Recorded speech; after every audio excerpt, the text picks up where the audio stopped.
Okie dokie. And we are live on the interwebs, the place where so many things go on, don't they, Phil? Including people who are wanting to be wrong about all sorts of things all over the interwebs. It seems to be a den of those with Dunning Kruger, with ego problems, with fragile egos, with some quite serious psychological issues. And that's just me and you, Phil.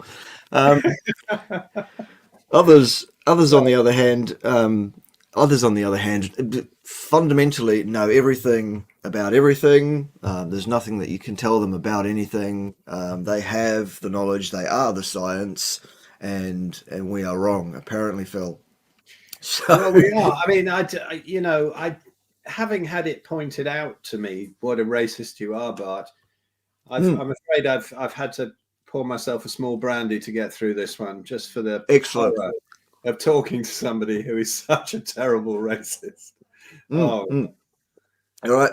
So what Phil is referring to there, of course, is the certain knowledge that anytime, if you are a person who even remotely identifies as a person of colour, and let's be honest about this, Phil, I'm not a racist, but let's just make this comment here. The boy is about as coloured as you and I are. He's got an afro hairdo, sure, but you wouldn't, there are individuals who have much more coloration than that boy does. I wouldn't have even have thought, obviously, this is a person of colour here from his video. Sure, studio lights can wash somebody out and make them look more pale than they perhaps are in the real world. But anyway, fine. He identifies as a person of colour. Wasn't even in my head. well, so do I. Um, I decided this morning that I identify as a person of color. So be careful oh what you. well, in that case, Phil, we're going to have a problem, you and I, because I'm a Grand Dragon, apparently, according to Dan Wilson. Um, the issue was referring to him as a boy in short pants academically. The only word of which he's latched onto is boy, which apparently in the US is a word which can invoke racism or connotations of racism. For those that want to invoke that, actually, you'd have to want to, because the word boy actually refers to a young male person who has not reached physical nor mental, emotional maturity. That's what the word means. That's the context in which I used it, and I actually used it also specifically in the context of to refer to his level of development as an academic person. He's a boy in short pants. Now I'm going to add that he's just a boy. This is absolutely a boy. Basically, the tactic here with these millennials are if I disagree with you on any aspect of anything whatsoever, and I say you're a boy in short pants, now you can play the racist card, and your umbrage, I should say, and your offence puts you in the right and puts me in the wrong, even if what you actually said was incorrect. That's not the point anymore. The point is now I'm a racist. It's weird. Incredible, isn't it? Yeah, Lilith has said here, Phil is a red person. Apologies for that. Yes. I do still identify as black, but I have my red lights on here because it's late at night, and I'm using my unscientific nonsense to cut Mm. out blue light in the evening. So I'm sorry about Oh. that as well, Dan. There's probably no peer-reviewed studies on that, but there you go. Well, if there are no peer-reviewed studies, Phil, it's not knowledge. There is only one way to gain knowledge: your experience, your wisdom, your lived, period of time on this planet are all worthless, Phil. Peer-reviewed is where it's at, actually. Carnival Lions in the house. Hello, Scott. Scott is the bloke that caught me out the other day asking me all those questions. Funny as fuck it was, and if you haven't seen that interview, you probably should, those that haven't seen it. Lukey is in the house. Yes, it's racism time. Of course. Christian's here. Good to see you. Lilith. Yep. Very, very good. Our bestest mate Julian's here. Stuart's here. Kate, we love us some Kate up in here, don't we? Yes, we do. Cosmic Kate, that is, of course. Who else is here? Bunch of bigots up in here. A bunch of white supremacists here in the chat today. Good to see you all. So ridiculous. Basically, that's the excuse. Well, that was the first excuse. No, I don't want to talk to him because he's racist. Then the next thing Dan said in the email exchange was that I was aggressive. To which I retorted, no, Dan, that's not the situation here. The situation is I'm assertive and self-confident. You are passive-aggressive, in fact. That's what the situation is that's going on here. Then his next excuse was, well, it will probably be a waste of my time. Like his time's more valuable than mine somehow. It would be a waste of my time to talk to you, he said. I want to know what all your arguments are. Show me all your calculations before I bother to give you my time to have a discussion about this. And I'm like, well, that's interesting because you didn't require Phil to provide you with any calculations ahead of time. And you certainly didn't deem 2 hours plus talking to Phil, who has no scientific training whatsoever. Sorry, talking at Phil for 2 hours plus to be a waste of your time. So a bit lost. Anyway, we're just going to take it as a win. We're going to take it as the boy is, as expected, no surprise, a coward. He has run away with shit in his pants, knowing full well what would happen if he actually did front me for a discussion. Well, he's come up with this weird demand from you to answer something that I've forgotten now that you'd already answered, and pretending that you hadn't. And so I was on some other email thread because I didn't want to bother you with it. But it's ever so weird. I tell you what he does. He sends me a load of studies and stuff, right? And everything he sends me, I read or I watch. And because it doesn't impress me, he doesn't believe I've read it or seen it because he thinks if I read at least one of these things, I'm going to suddenly go, Dan, you are the god of science. So I kind of wind him up now and I don't comment on them because it's no point because it just goes round and round, obviously. Yeah. And so now he sent me a bunch of other ones, which I have looked at and read. And he just tells me I'm a liar and I haven't read them because I won't comment except to say, I'm sorry, Dan, it doesn't tally with my personal experience. And they all appear to be pharma sponsored studies and narrative, kowtowing. So it's a funny old thing because I just watch him saying how much of a liar I am all the time. And I'm thinking, well, I watched them all yesterday, man. But, there's nothing you can do. There's nothing you can do with him, to be honest. The boy is a scientist. Sorry, a scientismist is what he is. He's not a scientist. He's a scientismist.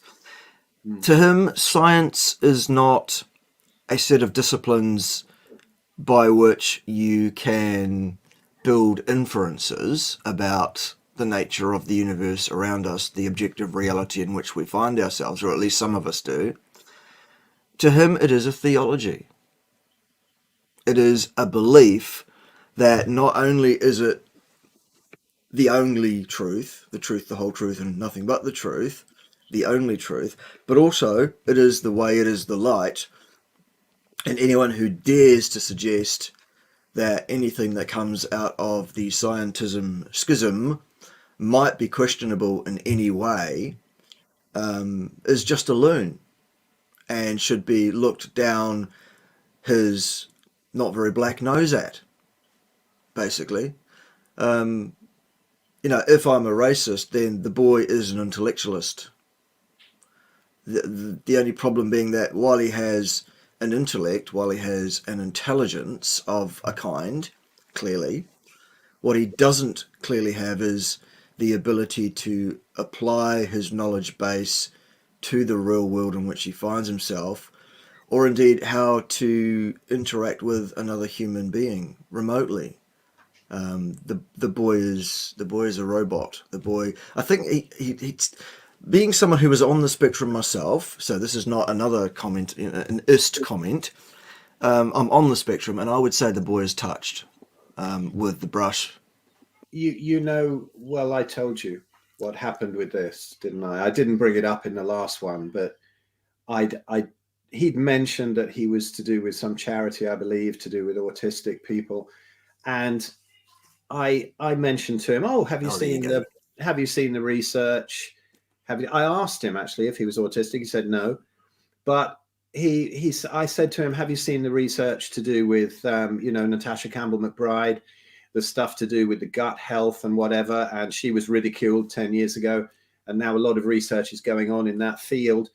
And suddenly, I'm like he accused you of being a racist, and now suddenly I am attacking autistic people.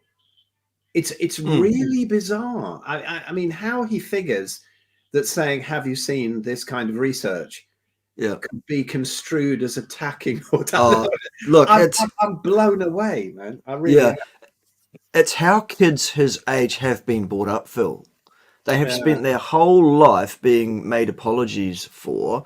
They have spent their whole life being told that their offence to anything, they can take offence to whatever they want, and that's their right to take offence, which it is, but that somehow being offended puts them in the right, therefore, and that we should be apologetic for having offended them. We should amend our ways immediately because they are offended. I think Stephen Fry actually handled this best when someone asked him about this. Yeah. And he said, well, actually, let's say you're offended by something that I or anybody else says. So fucking what? Nothing happens, Exactly what I was thinking of, the Stephen Fry quote. It's spot on, isn't it? Yeah. Right, that's all my supplements for the morning taken. Now we can crack on with business. Scott had an interview with Natasha on his Fine channel the other day, for anyone who's interested. Great. Send us a link, Scott, and we'll put that up for people to have a look at. Right, so that's what happened. There was an email exchange. I, against my better judgment, issued the challenge to Dan saying, "Okay, son, you think you know everything about everything clearly and apparently. Why don't you come and have a talk to me, someone who really does know quite a bit about what you're talking about, and see whether your arguments will stand up under the strain, will hold any water or not." To which his response was, "No, you're a racist.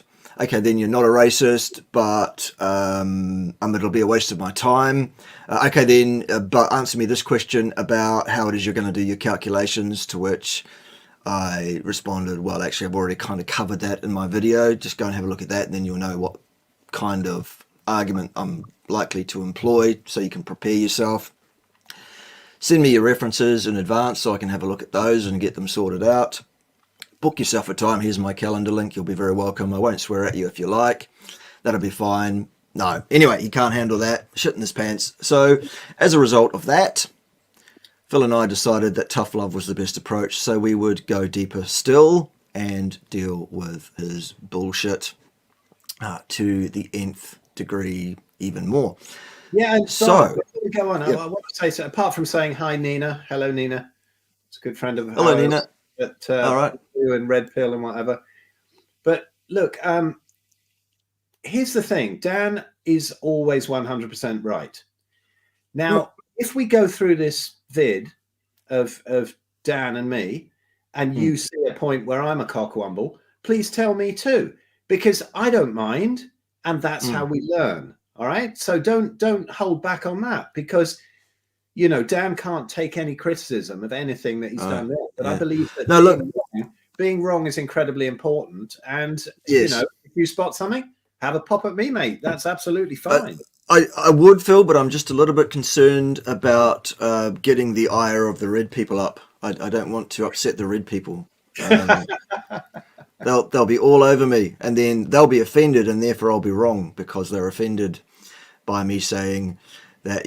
Very good, Julian. I see what you did there. Very good, red pilled. Yeah, no, absolutely. I will. I'll make some commentary along.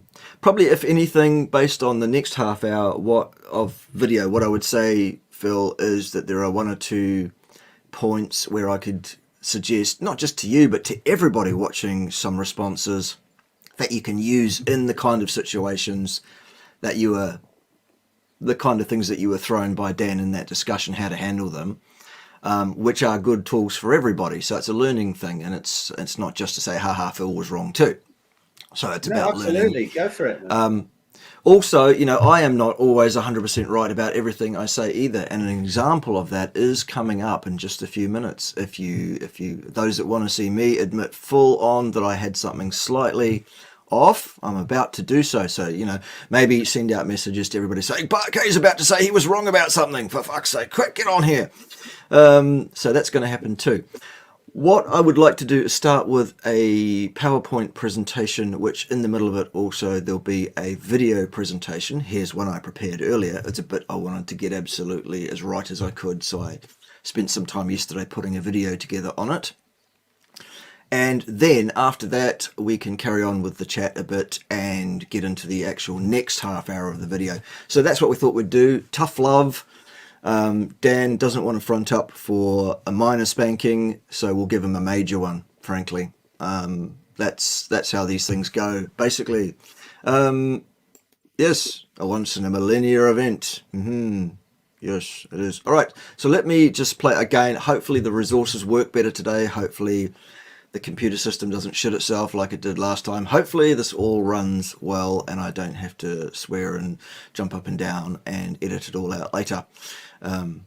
Yeah, okay, so the first thing I need to do is find my PowerPoint. So when I'm doing the PowerPoint, I won't be able to see you or you other lovely people either, Phil, because I'll have my PowerPoint up on full screen. I should still be able to hear you. If you can't hear me or anything goes wrong, just shout out and we'll try and sort it. All right. So here we go with the PowerPoint. Let me just go. There it is. And here's my PowerPoint. All right. And ta-da. Right. So can you still hear me, Phil? Yeah, I can still hear you. Very good, and I can still hear you, so if anything goes wrong, you can let me know about it straight away. And yeah, anyway, right, so the debate, as it, in inverted commas, inverted speech marks, I should say, so far. So this is me versus Dan by subterfuge, and it's by subterfuge because Dan refuses to actually engage with this on camera. He only wants to send books backwards and forwards on email and think that he can litigate an argument with a citation war, which is not how we do science. Actually, Dan, we do science by talking about the content, the empirical content of papers, looking at the data sets, looking at the problems with data sets, research methodologies, etc., not just by saying, here is a citation, that's the end of it. So, what has happened? Right, the purpose of all of this carry-on is to highlight fallacies, flaws, etc. It's a learning thing for everybody, including myself, because as I'm about to say, there is a point that Dan made which was somewhat valid potentially, which we'll get to. I would like to refocus people on the science and focus their attention thus away from this ridiculous theology, this ideology, this scientism, this let's do science by citation war, by taking the moral high ground, by just dismissing out of hand anything said by anybody who is not a scientist. Phil, you crazy conspiracy theorist nutter you, and by using labels for people like conspiracy theorist nutter or whatever. I'd also like to encourage folks to engage with the actual raw data themselves and play around with data rather than just reading somebody else's synthesis of data. Like when you read a research paper, you are reading the synthesis of the data collected by those authors, and often what authors say about the data they themselves have collected is false, demonstrably, when you get just a few skills together and get to the point where you actually can engage with the data yourself just a bit. All right, so the progress in terms of what's been happening, while Dan Wilson refuses to front up and defend his ideologically based position based in pseudoscience, ideology and theology, basically his unwavering belief in the establishment, science itself, his proposed position as a high priest of science, which he's not remotely, and the tools of science and scientism, including mRNA shots, jabs that people are currently having rammed into them from every angle. And as we've just covered, Phil and I, Dan Wilson continues to make multiple laughable, pathetic excuses for his cowardice and failure to front up. Not good, Dan. It's not a good look. It makes you look like a complete pussy. It really does. Boy. Okay, established points. The score thus far, the dealing with the first, it actually was 33 minutes and 57 seconds to be exact. Sorry for not having my facts absolutely square on that, Dan. But the first 33 minutes and 57 seconds, I've gone back through it all and I've decided to apply a score to the debate such that it is between Dan and myself so far. And the score is Dan 0.5. See in a bit. I'll explain that. And me 3. So it's going well. It's going very well, I think. Good. All right. History. Dan had Phil Escott on his channel, where Phil was basically a passenger who got to say a few things here and there, but was interrupted every time he tried to make any kind of point and told that he was just a conspiracy theorist nut. He was treated disgracefully and disrespectfully by Dan, who looked down his nose at him, indulged in all manner of passive-aggressive and ridiculous childish behaviour, and took the moral high ground and made himself out to be something that he's not, which is competent to discuss whether or not mRNA vaccination is or is not indicated, and whether or not it should be mandated for all people. So that was the topic. Good. So far I've reviewed the first 33 minutes and 57 seconds of the discussion. In that time, I believe Dan made really actually only 3 substantive arguments of any kind. That being, number 1, he showed a data set claiming that there were 660,000 so-called excess deaths, from all causes that is, in the US and 110,000 in the UK. Which in each case equated to 2 persons per 1,000 population. The claim was that he then made was that cases track well with excess deaths, which of course is fine, except so do shark attacks track well with ice cream sales. So, you know, whatever. His second substantive argument was that there is a peer-reviewed article claiming to comment empirically on infection rates in a community setting, jabbed versus unjabbed. And his third substantive argument was that the CDC data Dan showed, he claims that there is a meaningful difference in COVID-19 associated hospitalization rates by vaccination status. Dan further claimed that that all the CDC data on this topic concerned only those who were hospitalized because of COVID-19, not coincident with COVID-19. He was quite clear and unambiguous on that point. So, my responses.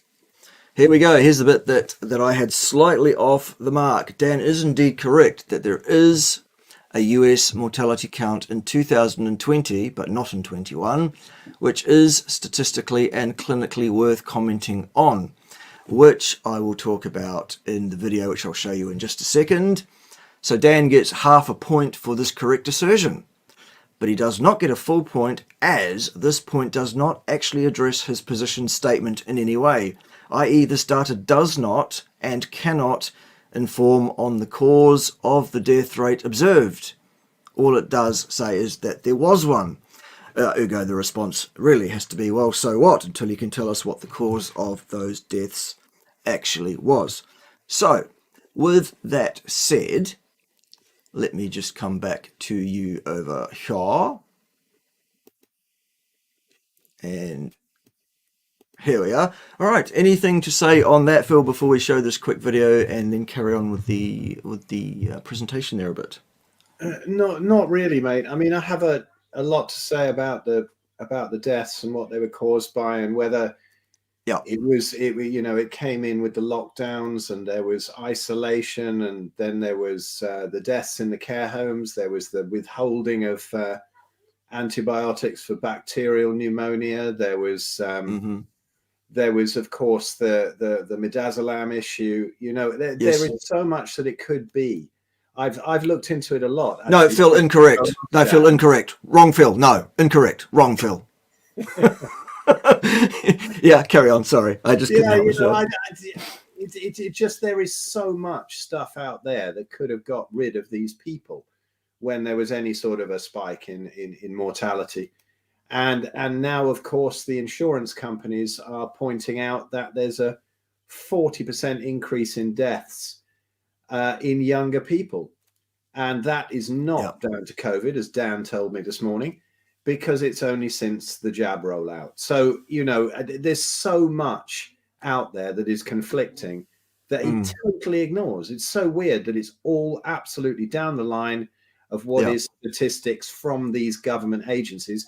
And then he says, oh, anything that I say is just stuff that's being circled in conspiracy. Exactly. So tie you with that brush. Yeah. Instead of dealing with what you actually said, say, yes, that's what's being said by nuts, therefore it is nuts. Well, that's not how you actually win an argument. Exactly. All you're therefore doing is just painting what somebody says with a certain brush without actually dealing with what they said. Those that are interested in this kind of thing, there is a video available on one of my other YouTube channels. It's the channel that is called the Institute for Health Science Integrity. And it is a look at the mortality rates, death from all causes, in the UK specifically, and indeed specifically in England, actually. And it is a data set produced by the National Office of Statistics in England. So it's official statistics, basically. And it talks about the rate at which people are dying in the UK as we speak. And it separates them out by age bands and by vaccination status. And what the data tells us is very, very interesting. It tells us that for individuals in England aged over 10 and less than 60, so a wide band in the middle, the rate of all-cause mortality for those who have had one visit to Jabba the Hutt is tracking, or at least was for the first 32 weeks of 2021, up to the point where they suddenly stopped producing and publishing the data for some reason. Interesting. But anyway, for the first 32, 33 weeks of 2021, the rate at which people in England aged over 10 and less than 60 were dying who had had one shot was twice that of people who have had no shots. And people who have had no shots also included people who have in fact had one shot, but not more than 21 days ago. So if anything, those people would have been more likely to, but anyway, about twice the rate if you have had one visit to Jabba the Hutt. As soon as you had, or as soon as a person had the second jab, then the rate of mortality from all causes in England was 4 times higher than those who had no jabs at all. Now, am I saying that's cause and effect? No, I'm not, because I can't suggest cause and effect from an association, but I think that's a pretty meaningful association. People who have had 2 visits to Jabba the Hutt have had 2 shots, 4 times the death rate. Interesting, isn't it? I wonder why. Well, I don't really wonder why. I have some pretty clear theories on it, but I can't actually point to cause and effect. Take that data on face value and do with it what you will. If you want to see that video, it is available on that channel I mentioned, the Institute for Health Science Integrity. I'm aware there are some issues with the video and sound quality. It was at a time that my computer system had shit itself and needed rebuilding. But you still get the point. It's there if you want to see it. Okay, so there we go. Yes, do hit the like button. Thank you, Joe, for mentioning that. It's very important that you do hit the like button. It's also very, very important that you comment both here in the live stream and also underneath the video, either now or later, because Al Gore loves his rhythms, doesn't he? Just like Phil. Phil loves his rhythms too, but they're a different kind of rhythm to the kind that Al Gore likes, for sure.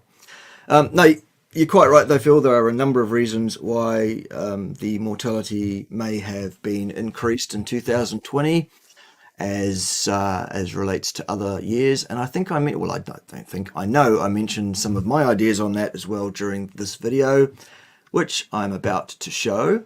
So let's have a look at this video, and we shall see where Dan gets his half a point and where I was wrong. Here it is. Okay, folks, let's deal with this excess deaths idea put forward by Dan Wilson and others regarding what's been happening with mortality rates. The example we'll use today is specifically from the US population, possibly a good one to use as an exemplar for Western societies, also because it's such a large population of around 330 million folks or so.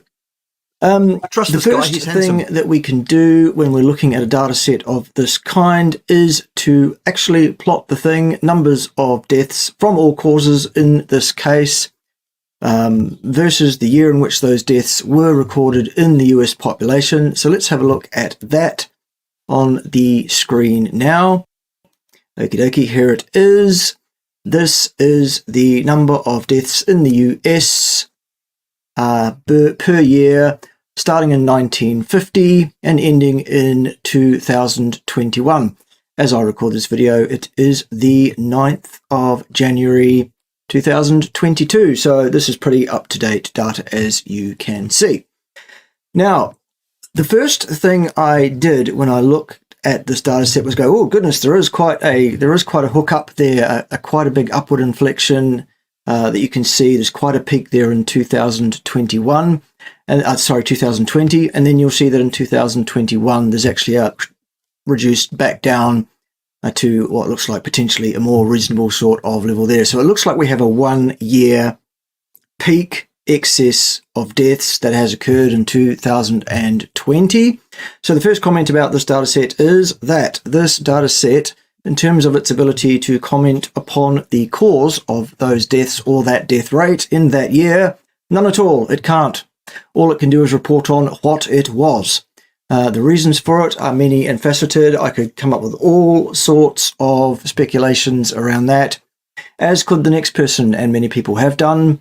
Good luck to them, basically. So that's the first point on it. The next point is I wanted to get some idea of what we should expect in terms of the trend for the death rate in the US between 1950 and 2021. And there are several options available as to like a regression line that we could apply to that data set. Should we apply a linear regression, a linear least squares regression, to give us a prediction of what we might expect from year to year over this time period? Should we apply some kind of curvilinear regression instead? And if so, what function should we use? So what I did was I looked at the population growth in the US over the same period of time that this graph covers to see what it did. And I plotted that and found that it pretty much was a straight line. And if we therefore expect that the rate of death would follow the rate of population increase, that we should also get pretty much a straight line for the rate of people shuffling off this mortal coil and or dying for whatever reason whatsoever. So that's what I've done. I tried a couple of curvilinear fittings which came up with very, very good fits, but did not make any logical sense with respect to what the population number is doing. I would expect the population number and the numbers of deaths to mirror each other, all other things being equal, or pandemics aside, or whatever else. So therefore, I have decided, nonetheless, even though the fit of the linear regression is slightly less good, shall we say, I've decided to apply the linear regression, the linear prediction, I guess, method for what the death rate should have been per the year. And we can now apply that linear regression sum to this here very lovely chart, what you're looking at here. There it is there. Isn't that nice? And it tells us that the fit of the line is very good. R squared is 0.93. Or what that tells us is that the amount of variance on the y-axis, the number of deaths per year, shares 93% of its variance with the variation in the year, i.e. the progress of time. So it's a pretty good fit. And as you can see, in the early part of this period, the death rate was often in advance of what would be predicted for the average if it were a straight line across the whole period of time. For short periods, it was very, very slightly behind through the middle there. More latterly, it's been lagging quite a lot behind, as you can see, from, let's say, around about the 2000 mark onwards. It looks like there that there's an inflection away from the regression line, so that the death rate was actually significantly behind what we might have expected. And then at the end, it hooks up there, up towards the peak in 2020, which then is starting to tail away, as you can see, for the year 2021 just concluded. What I can tell you about the least squares regression line there, among other things, is that one way of thinking about it is the area under or over that line inscribed by the curve as it moves away from that line, over or under it. The area under the curve and over the curve, or under the line and over the line, inscribed by the curve, between the curve and the line, is equal on either side of that line. So that's what the line is about. It's about a prediction, all things being equal, nothing ever changes. There's never anything that slows down death rates or speed death rates up. None of these things actually occur. This is a prediction. There is what that line is. And it says that, well, if you just look at it for what it's worth on the chart as it is now, you would suggest, well, it looks pretty obvious, doesn't it, that there is a huge, massive inflection upwards away from that line. Clearly something is going on. My assertion when I was reviewing Dan Wilson's, I'm not even going to call it a discussion, his diatribe against Phil Escott in their so-called discussion that they had a few weeks ago, I said that it looks like, even if the excess death rates, the excess deaths reported at 660,000 by some reckoning, I'm not even quite sure how that was worked out at this stage, but let's say there were 660,000 excess deaths, whatever that means. That would equate to 2 in 1,000 of population. And I thought to myself, just doing a quick back of the envelope calculation on that, it's likely that that might fall within a range where we could say, well, we're not 95% confident that that high number in 2020 really is meaningful and really is worth our time.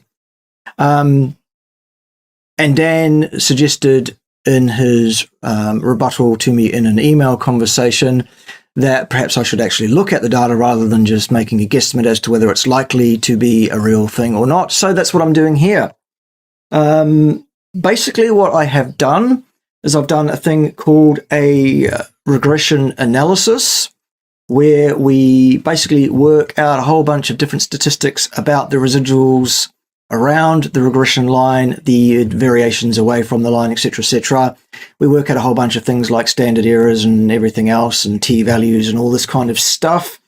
And it gives us the ability to employ a 95% confidence interval around both the slope and intercept of the regression line.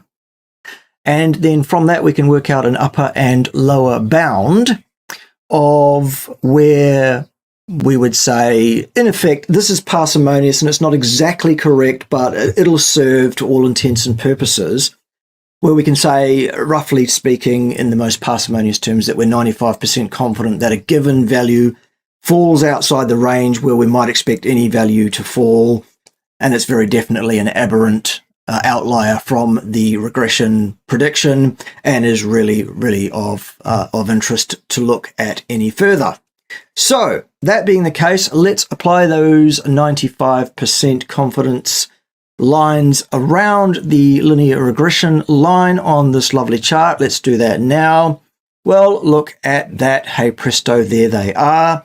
And what we see is that at all times, the observed death rate falls within a range where we can say we're not 95% confident or more that it's an outlier and an aberrant result, except for that 1 year, that being the year of 2020.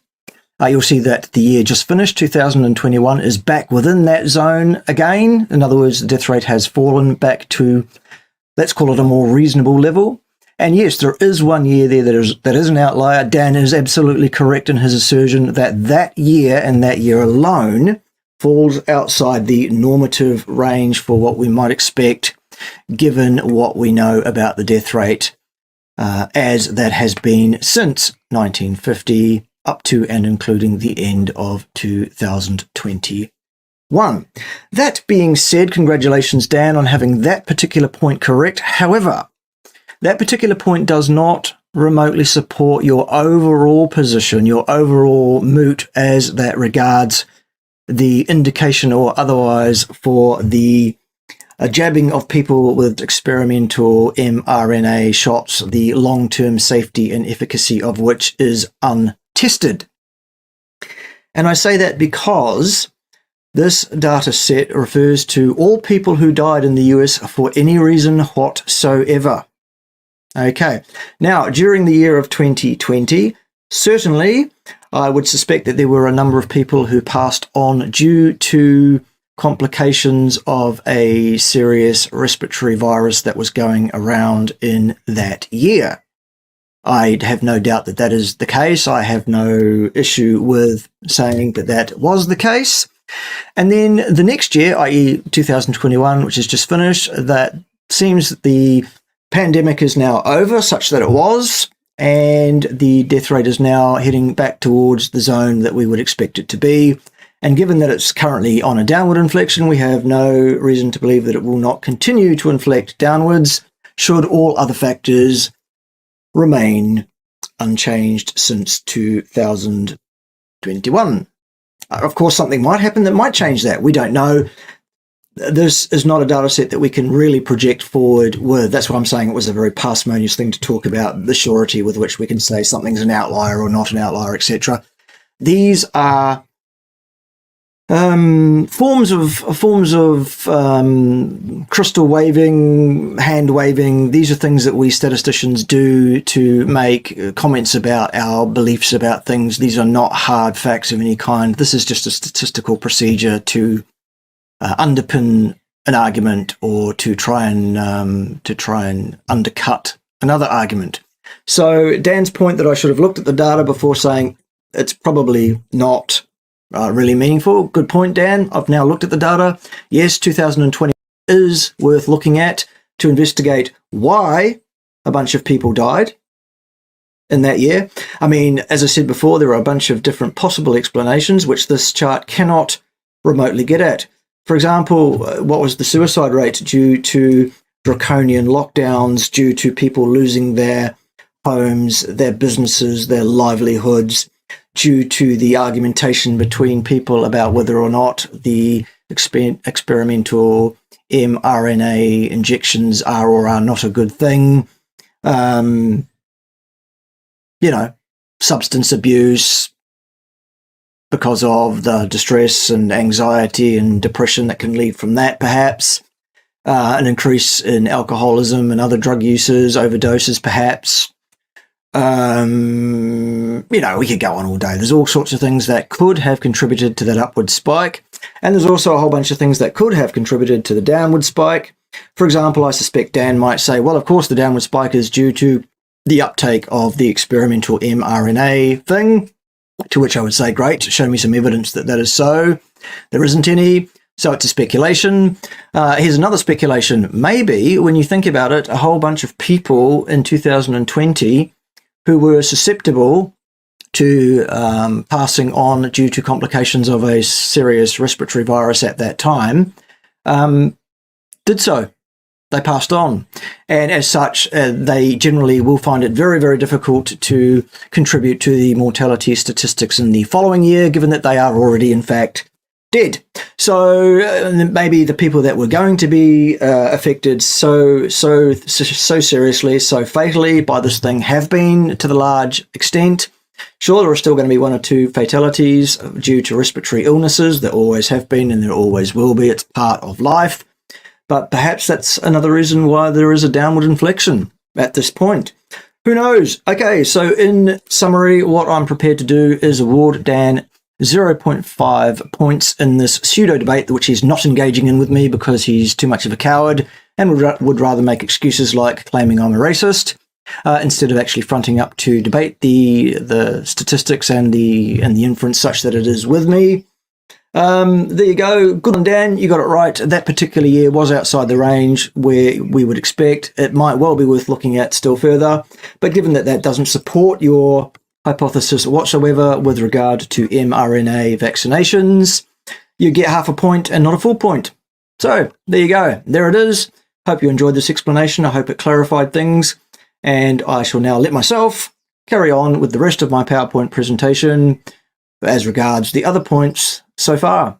Good. I'll see you soon. Only it won't be me because, well, it will be me, but it'll be me at a later stage because the me now is finished with this recording and it'll be me at a later stage talking to Phil, doing PowerPoint. Goodness, time's an amazing thing, isn't it? Right, let's carry on with that. See you then. Nice one, man. Very what good. A handsome chap. What a handsome chap he is. And obviously knows his stuff with numbers and shit too. Bit of a racist, but you know, I know. That graph was absolutely racist against all colours that aren't red, wasn't it? Yeah. And there you go. See, despite my attempt not to upset the red people, I've done so. There you go. Well, you know what? I mean, there are so many things that spring to mind, right? The things that Dan discounts, where so many of our contacts, including my partner who was working in care homes early in 2020, and seeing that the workers, you know, the carers there were so terrified they were running away. These people were these people were neglected. They weren't even fed. You know, they weren't taken care of at all. Then suddenly they're isolated, which is a huge stressor for anybody, especially people who are older. And then they're just sort of waving through the windows or whatever. You know, this is huge. And then what is one of the major killers? I mean, 2018, my mum died from her second bout of pneumonia. You know, those bacterial pneumonia things happen. And then what was happening in the hospitals? I've in the past couple of days, I've seen evidence of the enormous amount of money that has been given to schools. And it's not just the sort of $13,000 or whatever that was being touted around a couple of years ago. It's enormous amounts that have been given to schools to muzzle the kids and to promote vax. It's also in the hospitals where they were all panicked and then suddenly they were told, you know, it came down from on high that they had to use remdesivir, which of course blows up the kidneys and then the lungs fill with fluid and then they end up on the vents. And, you know, they weren't allowed to use any of these very cheap and effective treatments that, of course, Dan denies that there are any studies to do with, and he denies that there are any countries and states and individual doctors where they proved that this was happening, who have absolutely no financial gain whatsoever. So, you know, it's a huge financial thing that happened there. And then it comes down because they've bumped off most of the old people. But now there's a problem with the younger people. I wonder why. Dan says, of course, it's COVID, but it's not because it didn't happen last year. Extraordinary. Anyway, there we go. And if it was COVID, why is it then that the people who have had 2 shots in England have been dying at 4 times the rate of people who have had no shots? Yeah, well, how does that work? Those are just figures that are bandied about in conspiracy circles, you see. Of course they are, Phil. My mistake. Of course they are. Yes, yes. You know, I mean, that's only a sample size of roughly 60 million individuals, so it probably doesn't have statistical power anyway. So, yeah. Okay, right, good. Well, let's move on. I'll finish off the summary of, because we've given Dan half a point in the pseudo debate. I'm going to give myself some points as well for what's happened so far. Let me just recap those quickly, and then we'll get on with the next half hour of the video, because there's quite a few points that we need to make from that one as well. So let me find my screen again. Here it is. Here is my presentation. And we go there, bear with me. Right, so here are my responses to Dan's comments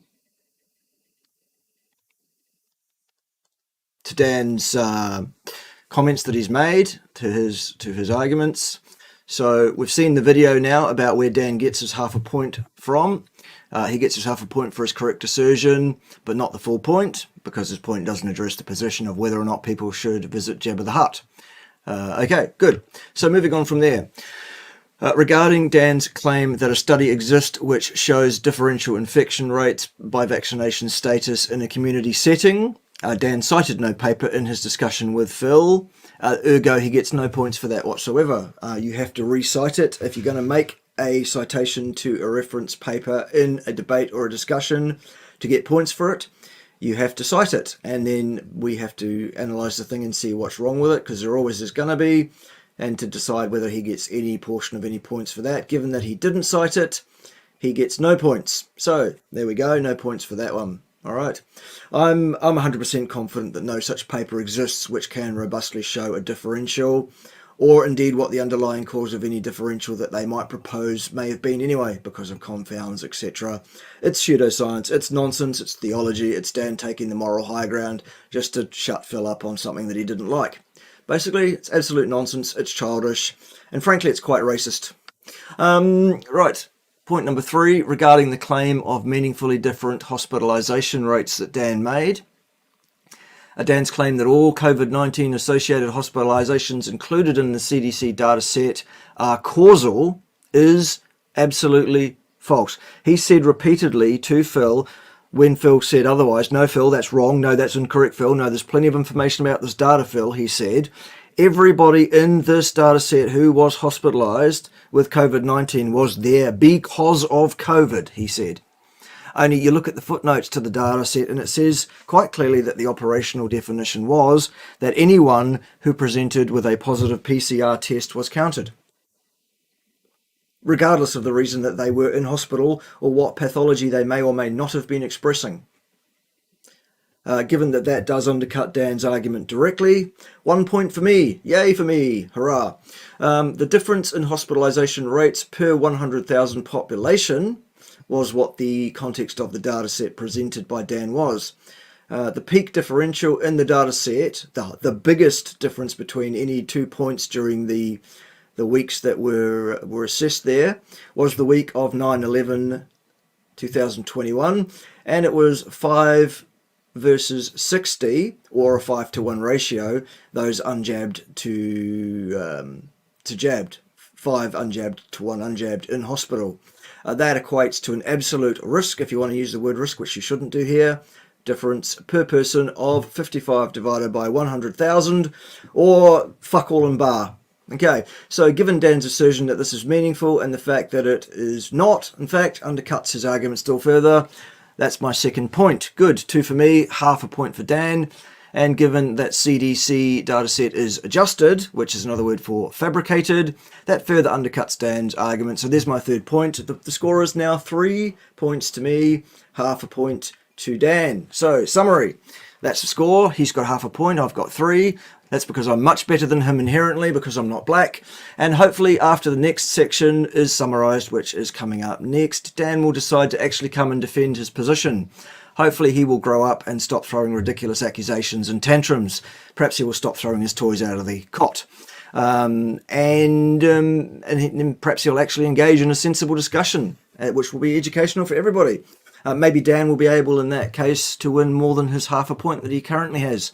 And perhaps he will overcome his very, very obvious cowardice. But I'm not holding my breath. Okay, there we go. That is the state of the nation. Right, good. Any thoughts on that before we crack on with this week's video section? No, mate, beautifully put. It's all right. Spot on. Yeah. Yep. I really do need to get my rampant racism under control, though, don't I, Phil? Well, it's disgusting me. I'm just hanging on here by a thread. You know what I mean? Right. Well, you put up with Dan for over 2 hours, so I think you can put up with me for a bit longer. Well, and if you can't, then Phil, you're a bigot. So that's how it is. Oh dear. There we go, Phil. Is there an email in your channel? Yes, you can get in touch on my channel. Good. So if you go to scroll down on any video, you'll find how to contact me. Yeah. There you go. Phil's contact on all his videos. Excellent. All right, well, let's crack on with the next half hour or so of this video. Luckily, Dan cites a number of peer-reviewed publications during this next half hour of discussion, and I'll tell you what number of peer-reviewed publications Dan does cite or refer to during this next half hour. None. Fuck all. Not a single one. It's all ideology. It's all Dan's opinions. It's all Dan trying to trample all over Phil and say that Phil's a conspiracist. So we'll deal with it, and we'll point to where Dan was wrong in his opinions, which was basically fucking everywhere. All right, so let's have a look at that, shall we? I need to now go remove that one. I need to share my screen. Share screen. I need to share a Chrome tab, and it's that one. And I need to share my tab audio so that you can hear it. This should all work, hopefully. Hurrah! All right. Here we go, boys and girls. Phil, sing out if you want me to pause and make any commentary at any point. I'll do the usual pause and make comments as I see fit. You need to know that I can't see you or the lovely people while this video is running, unless I separate this out into a separate tab. Let's try that and see if I can do it that way. No, that's not a good idea. Because then you won't see it properly full screen. Okay, so we'll just deal with I can't see you or the commentary, but you can point my attention to anything you like, Phil, and we'll deal with that. Okay. Yeah, that's cool. All right. So if I don't hear your lovely dulcet tones, Phil, I'll presume that everybody's happy and everybody in the chat is happy, and we'll carry on here at 33 minutes, and actually it should say 57 seconds, but we'll deal with the extra 2 seconds. And we'll go through to about just over an hour, and then we'll be finished for today. Right, let's crack on, shall we? Here we go. So I'm going to just show you this graph. People who are vaccinated versus unvaccinated. And this is hospitalization rate in the US.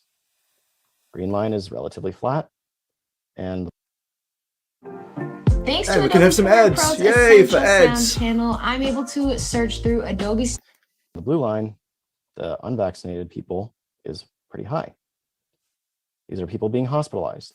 Yep, so the difference there is 55 divided by 100,000, or fuck all. If you look at the x-axis there, its maximum value there is 80, and that's 80 per 100,000.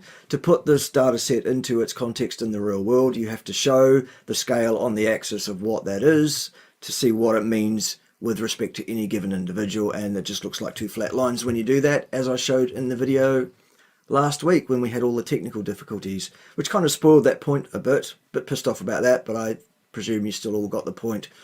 That's a completely meaningless data set. It's just expanded on the x-axis to make it look important, when in fact it is nothing of the sort. Okay. Suffering from COVID. Do you think that it's doing harm to tell people to not be part of this group or not? Yes, because you can't see what they've been also hospitalized for, which is like in the 2 weeks after the jab when they No, these are hospitalized for COVID. There you go. There he is saying they are hospitalized for COVID. No, Dan, false, incorrect, nothing of the sort. They were hospitalized for any reason, and while they were there, they returned a positive PCR test, many of which would have been false, because almost invariably hospitals are using 35, 45, and sometimes 50 cycles of amplification on the PCR test, which The inventor of the thing, the late Professor Kerry Mullins, has clearly pointed out is completely inappropriate and will lead to a vast increase in the rate of false positives. Whoops, what a shame. Yes, There's exactly. plenty of information about the and most of them are about how hospitalized, Dan. Most of them are hospitalized with COVID, not Correct, Phil. Absolutely spot on. 1 point for Phil. from COVID. No, they're hospitalized because of COVID. No, false, Dan. Incorrect. Wrong, son. Boy. That's how this data are gathered. No, it wasn't, Dan. False. Boy. Mistake. You got it wrong. Look at the footnotes. It says positive PCR test. Not hospitalized because of COVID. Dirt. Well, that's what the stats say that you're looking at, but it doesn't tally with what I hear from the people on the So you're front just line. denying the data again. No, Dan, you're denying the data by misrepresenting it, by lying about what it is, and doing that with 100% surety, saying, no, this data is people hospitalized because of COVID. No, it isn't, Dan. Wrong. Yes, I am denying that. I'm not denying that data. I'm questioning it, Dan. I'm not. Good. I like it, Phil. Good. You're totally. Phil. But Phil, I am saying, if you're not letting me put, and it's only a very short point I want to make, that a lot of these people. Look how rude this boy is being to you, Phil. It's incredible. Just his body language, the way he's conducting himself, just offensive. I'd take a There we go. I'm offended, therefore I'm right. And he's a racist. counted in the first 2 weeks after the jab, they're counted as unvaccinated, and then some are even counted towards the data when they've not had the booster and stuff like that. So a lot of the unvaccinated, yeah, well, you say it's not true. I say it is true, but from what I hear, we won't move past that point. No. We can talk about it. We can talk about it. So, You mean he can talk at you about it? That's what he means. in the first 2 weeks after your first dose, that person is unvaccinated. In fact, nobody is vaccinated at any stage, if you want to get into the scientific factualities of it. Up until very recently, when there's been some scrambling around in the background by the powers that be to encourage all the dictionaries to suddenly, miraculously, for some reason, edit and change the very definition of the word vaccination to suit themselves. Prior to that, all the dictionaries, medically and otherwise, were defining vaccination as that which provides immunity. The word immunity and protection from transmission were in that definition. Neither of those terms is anymore in the definition of what vaccinated is. I wonder why, Phil.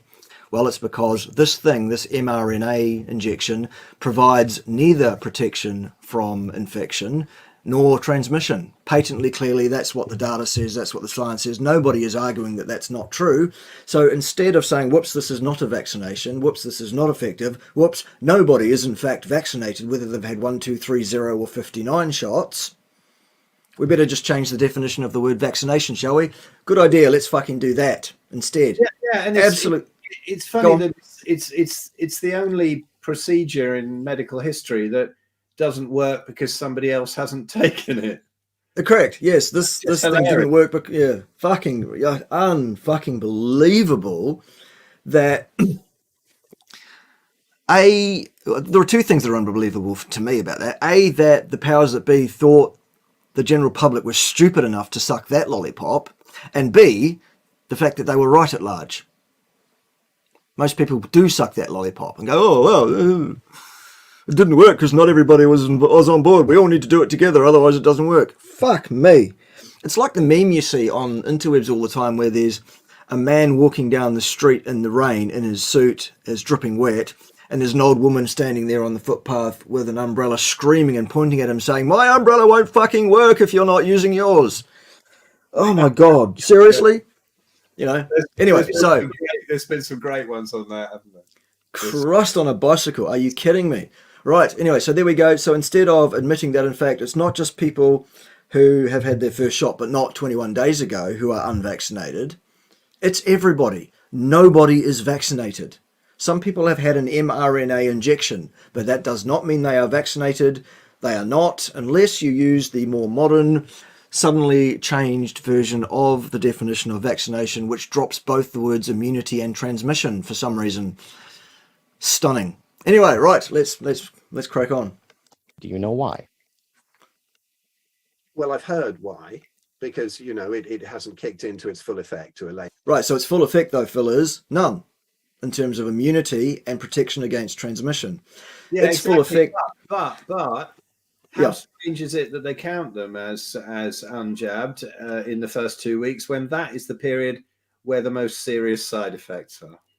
Well, obviously that's so they can shuffle a bunch of people that have the most serious side effects immediately into the unvaccinated and say, look, here are the unvaccinated people dying. Yeah. Even though they have done that in England, and in England it's not 21 days, it's 14 that they're using. Even though they have done that, the data from England, as I talked about earlier, shows that people who are unvaccinated are still dying at 4 to 1 less than those who have had the shot, or had 2 shots, I should say. If you've had 2 shots, your likelihood of dying would seem to be 4 times that of someone who has had no shots at all. Incredible. But we're going to ignore that too, are we? Okay. Dan, why are you just ignoring the data? Why are you ignoring the data, Dan? Perhaps he's racist. Okay, let's carry on. Layman like me. Exactly. So But why do you reject that? You get the most of the severe side effects. So No, the hospitalization rate for side effects of COVID vaccines is extremely low. So is the rate of hospitalization for all causes. Did you just not see the graph that we just looked at that showed how few people were being hospitalized per 100,000 per year? It's a flaccid. The hospitalization rates he's saying there are extremely low because they're denying they're to do with that. Correct. That too, yes. Absolutely correct. No, this is not due to the clot shot. Footballers aren't dying on the pitch left, right and centre, Phil, because of the clot shot. No, that's not what's happening. No, nothing to see here. BBC he sent me a paper on that saying it's always been a thing. Well, it has always been a thing, but not at hundreds a year. Exactly. Yeah. So why are you ignoring the data, Dan? Hypocrite much. Yep. Okay. Shall we crack on? These numbers that I just showed you, that doesn't account for that. It doesn't account for people getting hospitalized with side effects of the vaccine. They have to be hospitalized with COVID. No. Were they positive PCR test? Not the same thing, Dan. False. Again. Same assertion over and over and over again doesn't make it correct. It is still wrong, Dan. You are still lying to Phil about what the data says. And you're doing it with malice aforethought, I believe. Because of COVID. No, with COVID, not because of it. Quite different. Lie. Why are you such a liar, Dan? Why do you keep lying to Phil, Dan, and ignoring the data, Dan, and misrepresenting the data, Dan, you liar and you racist? Why is that happening? These are people who test positive. Okay? These are not people getting hospitalized from side effects of vaccines. That doesn't explain the data. And you have total faith in all the tests, do you? Even though that they have been shown many times to be pretty inaccurate and not be able to tell between COVID and the flu. Yeah, that's not strictly correct, which he's going to jump all over now and make you listen and teach you why it is that you're such a bad boy, Phil, and why we should ignore everything you say just because that particular point wasn't strictly correct. I'll give you a correction, and not just you, Phil, I'll give everybody correction to how you deal with that one in a minute when he's finished with his tirade. That kind of thing. You don't think that PCR tests can differentiate between SARS-CoV-2 and influenza? Yeah, they absolutely can. Well, this is what I've been told by the CDC. You've been told, but have you looked? You've been told, but have you looked? Well, I have been sent studies on it that have shown that they are now changing over to another system because the old one was unreliable. Okay, so explain that whole story there. I will in a minute. As you understand it. As I understand it, they can't differentiate between flu and COVID. And I think there has been an enormous confusion between flu and COVID across the board. Incorrect. So you're talking. Okay, SARS-CoV-19 and all its variants are a coronavirus. They are a species, a form, if you like, not a species because viruses aren't alive. They are a variation on the flu. All flus are coronaviruses. COVID-19 is a specific variation on the flu. It's the one that is currently prevalent in society. It is the reason why the historical forms of the flu are no longer prevalent. It's because SARS has taken over as the prevalent form of coronavirus infecting human beings in the last 2 years. Okay, fine. No problem with that. What a PCR test is incapable of doing is differentiating between a person who is infected meaningfully with an effective working pathogen with a whole virus versus a person who has fragments of a destroyed virus in their system from some association with that virus at some point in the past of an indeterminate period before that. Okay, a PCR test measures for bits of protein. It does not measure for any virus, whether that be flu or coronavirus or anything else. It tests for a specific piece of genetic material. In the case of the PCR test for COVID-19, the fragments, the segments of RNA that it looks for are those that have been identified as belonging, so they say, to this specific brand of the flu, COVID-19. What the test does then is it amplifies exponentially the amount of that protein to the point where it then detects that particular protein and signals off a positive result for that PCR test. The inventor of the thing, the late Professor Kerry Mullins, said basically that any use of the PCR test that he invented to diagnose pathology or infection of any person with any disease is inappropriate, should not be done. He invented the fucking thing. He would know. Okay. Further to that, he said any use of the PCR test at above about 18 or 19 cycles of amplification will lead to a vastly inflated risk of what we'll call a false positive result. It turns a needle in a haystack into 100,000 needles in a haystack, into 1,000,000, into 1,000,000,000, into 100,000,000,000 needles in a haystack, up to the point where it becomes a haystack of needles with a piece of hay in it. It is no way to determine whether someone is infected with a working pathogen of any kind. As I say, those are the words of the man that invented the thing, so I'm going to believe him over this here boy in short pants who thinks he knows all about PCR tests. It's also very, very interesting that a matter of a week or two after Kerry Mullins made those statements publicly about the test that he invented, mysteriously he died, Phil. Suddenly. Yeah. And inexplicably. Yeah, probably COVID, wasn't it? It must have been COVID, but it was around about the time that they were really pushing, everyone must get tested, everyone must get tested. These tests are valid, these tests are a bust. The bloke that invented the fucking thing publicly said, no, it fucking isn't. That's not what it was designed for. I didn't design it for that. That's inappropriate, and you're using it wrong. And he suddenly died. There were a lot of suspicious deaths, and I remember mentioning that to Dan. Well, really, mostly the one about Magufuli, because my missus is from Tanzania, and of course I totally disapprove of her because she's not the same color as me. Of course, yes. But she's, that was a president that was absolutely loved, and he went right against the narrative. He wouldn't take the Gates money, and of course, suddenly he suspiciously died, along with a lot of his colleagues. Now, Dan told me it was all down to the fact that he didn't wear a muzzle, and he got infected. It was very bizarre. That was indeed, yes, indeed. That was a bizarre conversation with Dan a while ago, I tell you. Yes. No, I mean, absolutely right on all of that. And I also should mention that in my immediate family as well, Phil, a large proportion of my immediate family at the level of first cousins are of African and or Indian descent as well. And also there's some Asian in there as well. So obviously I hate all of them because I am such a racist. Well, my sympathies, Bart, that you're trapped with these terrible people.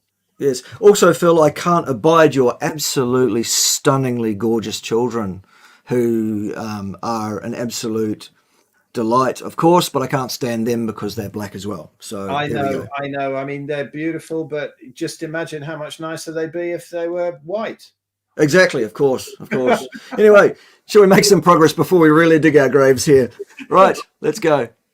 Talking about what you are talking about is just something that has been parroted in conspiracy circles. There we go. You're a conspiracy nut. Okay. With no understanding of what. Why don't you deal with what he actually said, Dan, instead of just calling him a nut?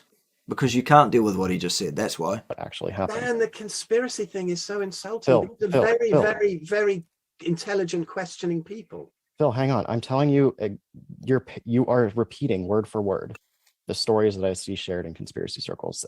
So what? Does that mean they're wrong? I'm just telling you that. Do what. Why don't you deal with the content of what he said instead of your opinion of it? Word for word.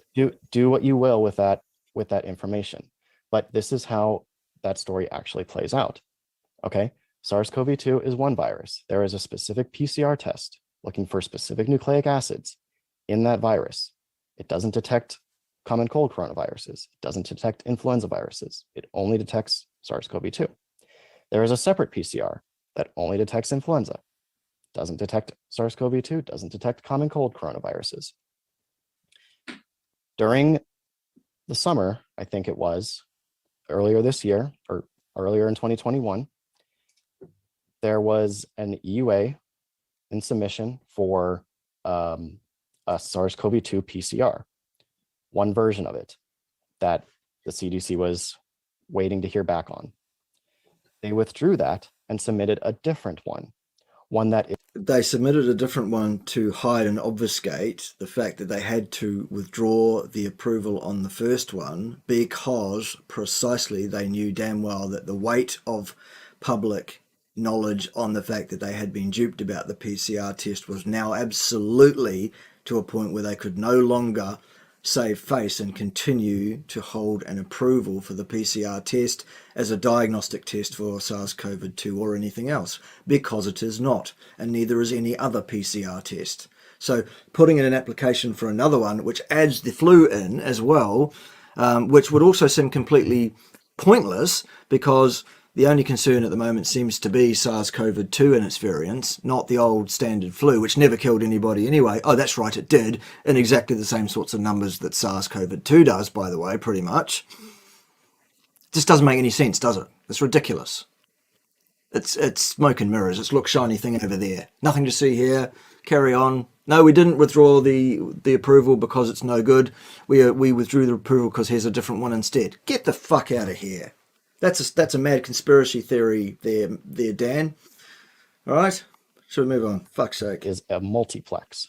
Do you know what a multiplex is? Because that was a word in that story. Well, big word. Throw a big word out just to make sure that everybody knows how clever you are, Dan. A multiplex is just different bits of different DNA links from different variations of different viruses. Whoop-de-doo. And I assume you didn't.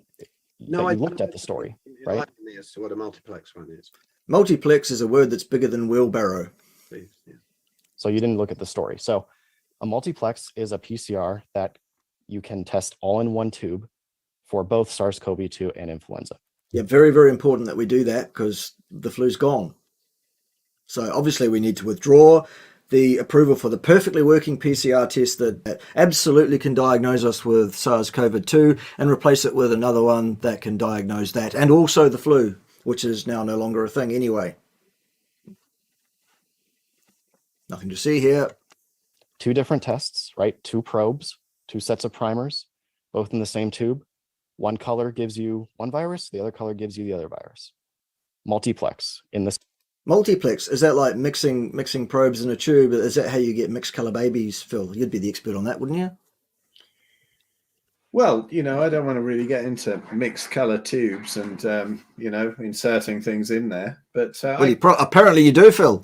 I guess you get the idea of the unpleasantness I've been through to produce these children.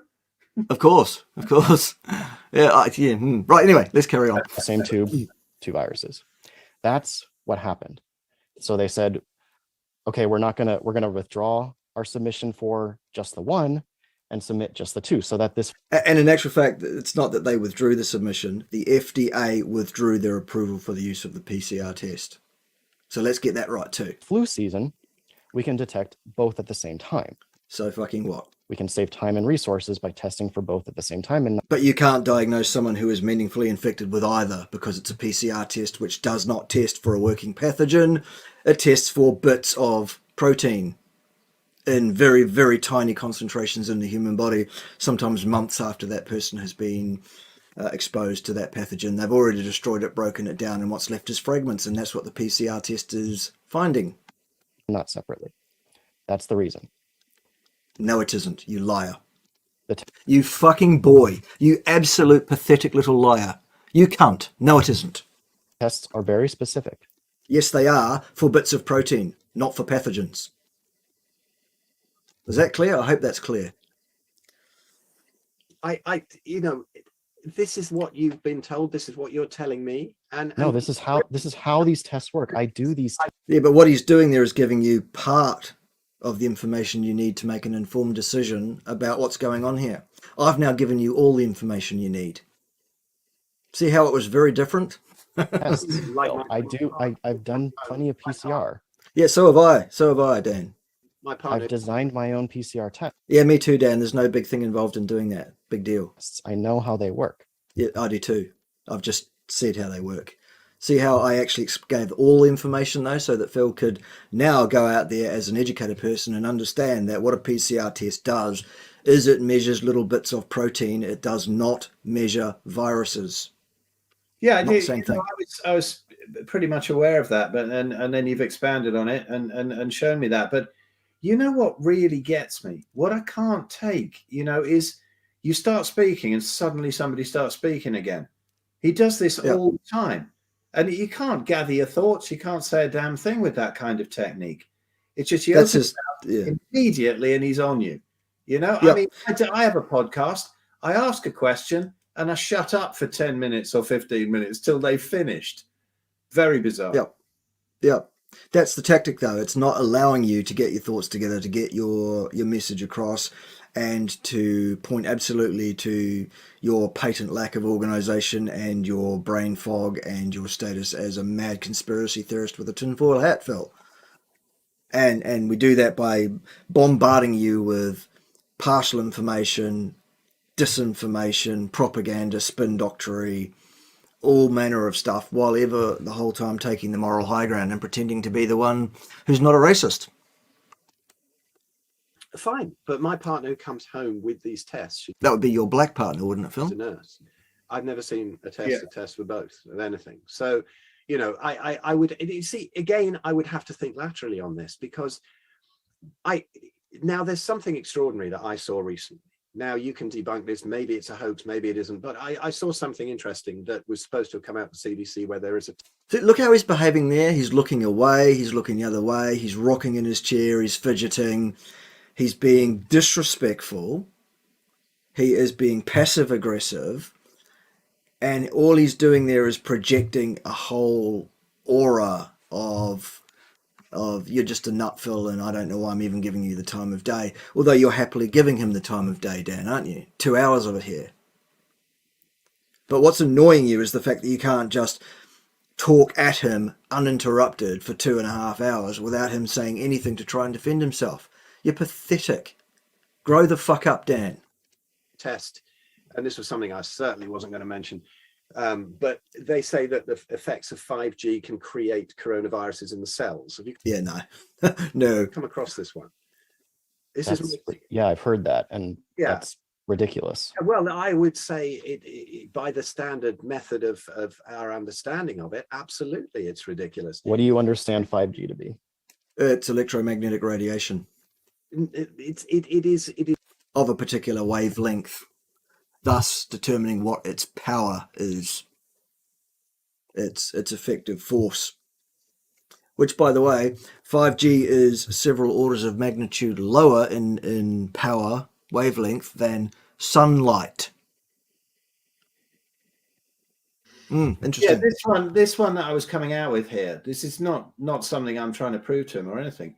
It's just that there are some weird studies, and this weird one has come out where I actually don't think it was the CDC. I think I was wrong there. It was the FDA or something else anyway. but something about 5G creating coronaviruses in the cells. I'm not saying this is true. I'm just saying to him, look at this weird information and conflicting information that comes out all across the board. Yes. Yes. You know? So, yeah. So your point is, look, there's all a bunch of people saying all sorts of crazy shit. Exactly. To which his response is, because you have mentioned the fact that there is crazy shit being said by people, that you accept the crazy shit and that you are on board with the crazy shit and you're a mad conspiracy theorist. Now I can tie you with that brush. Exactly. Yeah. Exactly. Which you did not say at any stage there. You just said, look, this exists in the literature. Yeah. Yeah. Okay, good. It's disruptive to cells, without a doubt. So it's dishonest, basically. It's a dishonest presentation. It's a dishonest way of directing people's attention around how he believes they should see you, Phil. It's disgraceful behavior. It's racist. Do you understand 5G to be? I don't. I'm not a scientist. I don't. So why are you just believing these things? Because I look at the scientists who explain it, and I just take away. Do you look at the scientists who explain the actual scientists, or the scientists who make the claims? How would someone with no scientific training differentiate between who is giving them good information and who's giving them bumf? That's a difficult task. It takes years and years of knowledge and experience in the field of science to be able to do that effectively sometimes.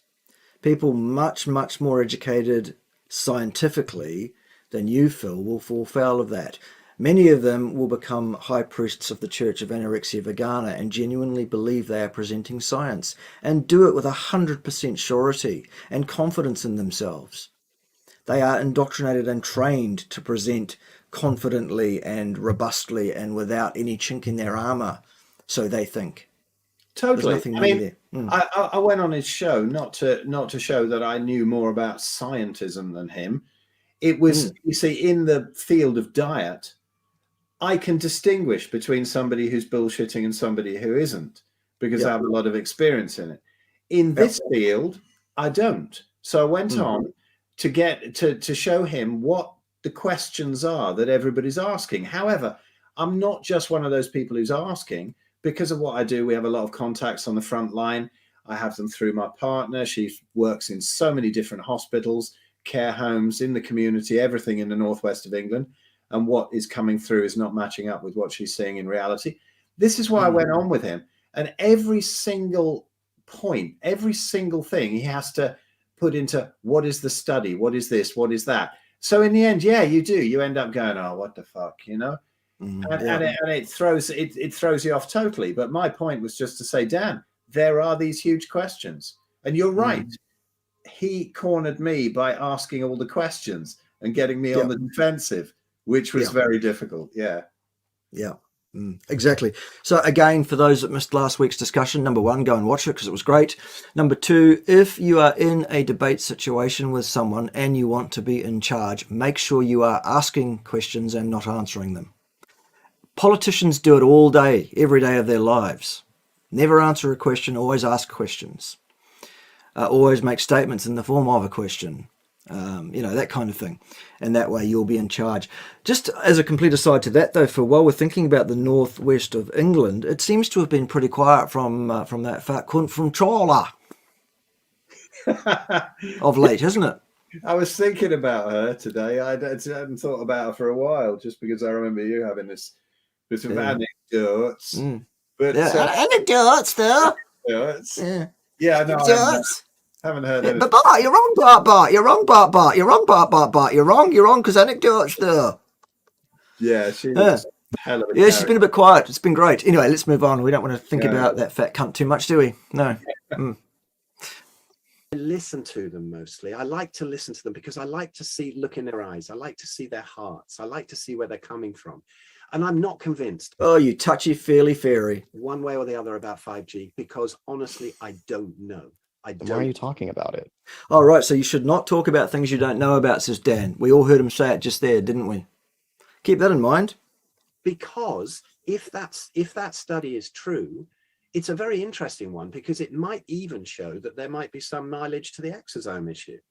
And also how our... See, look at this fucking Pathetic behaviour here. Look at this.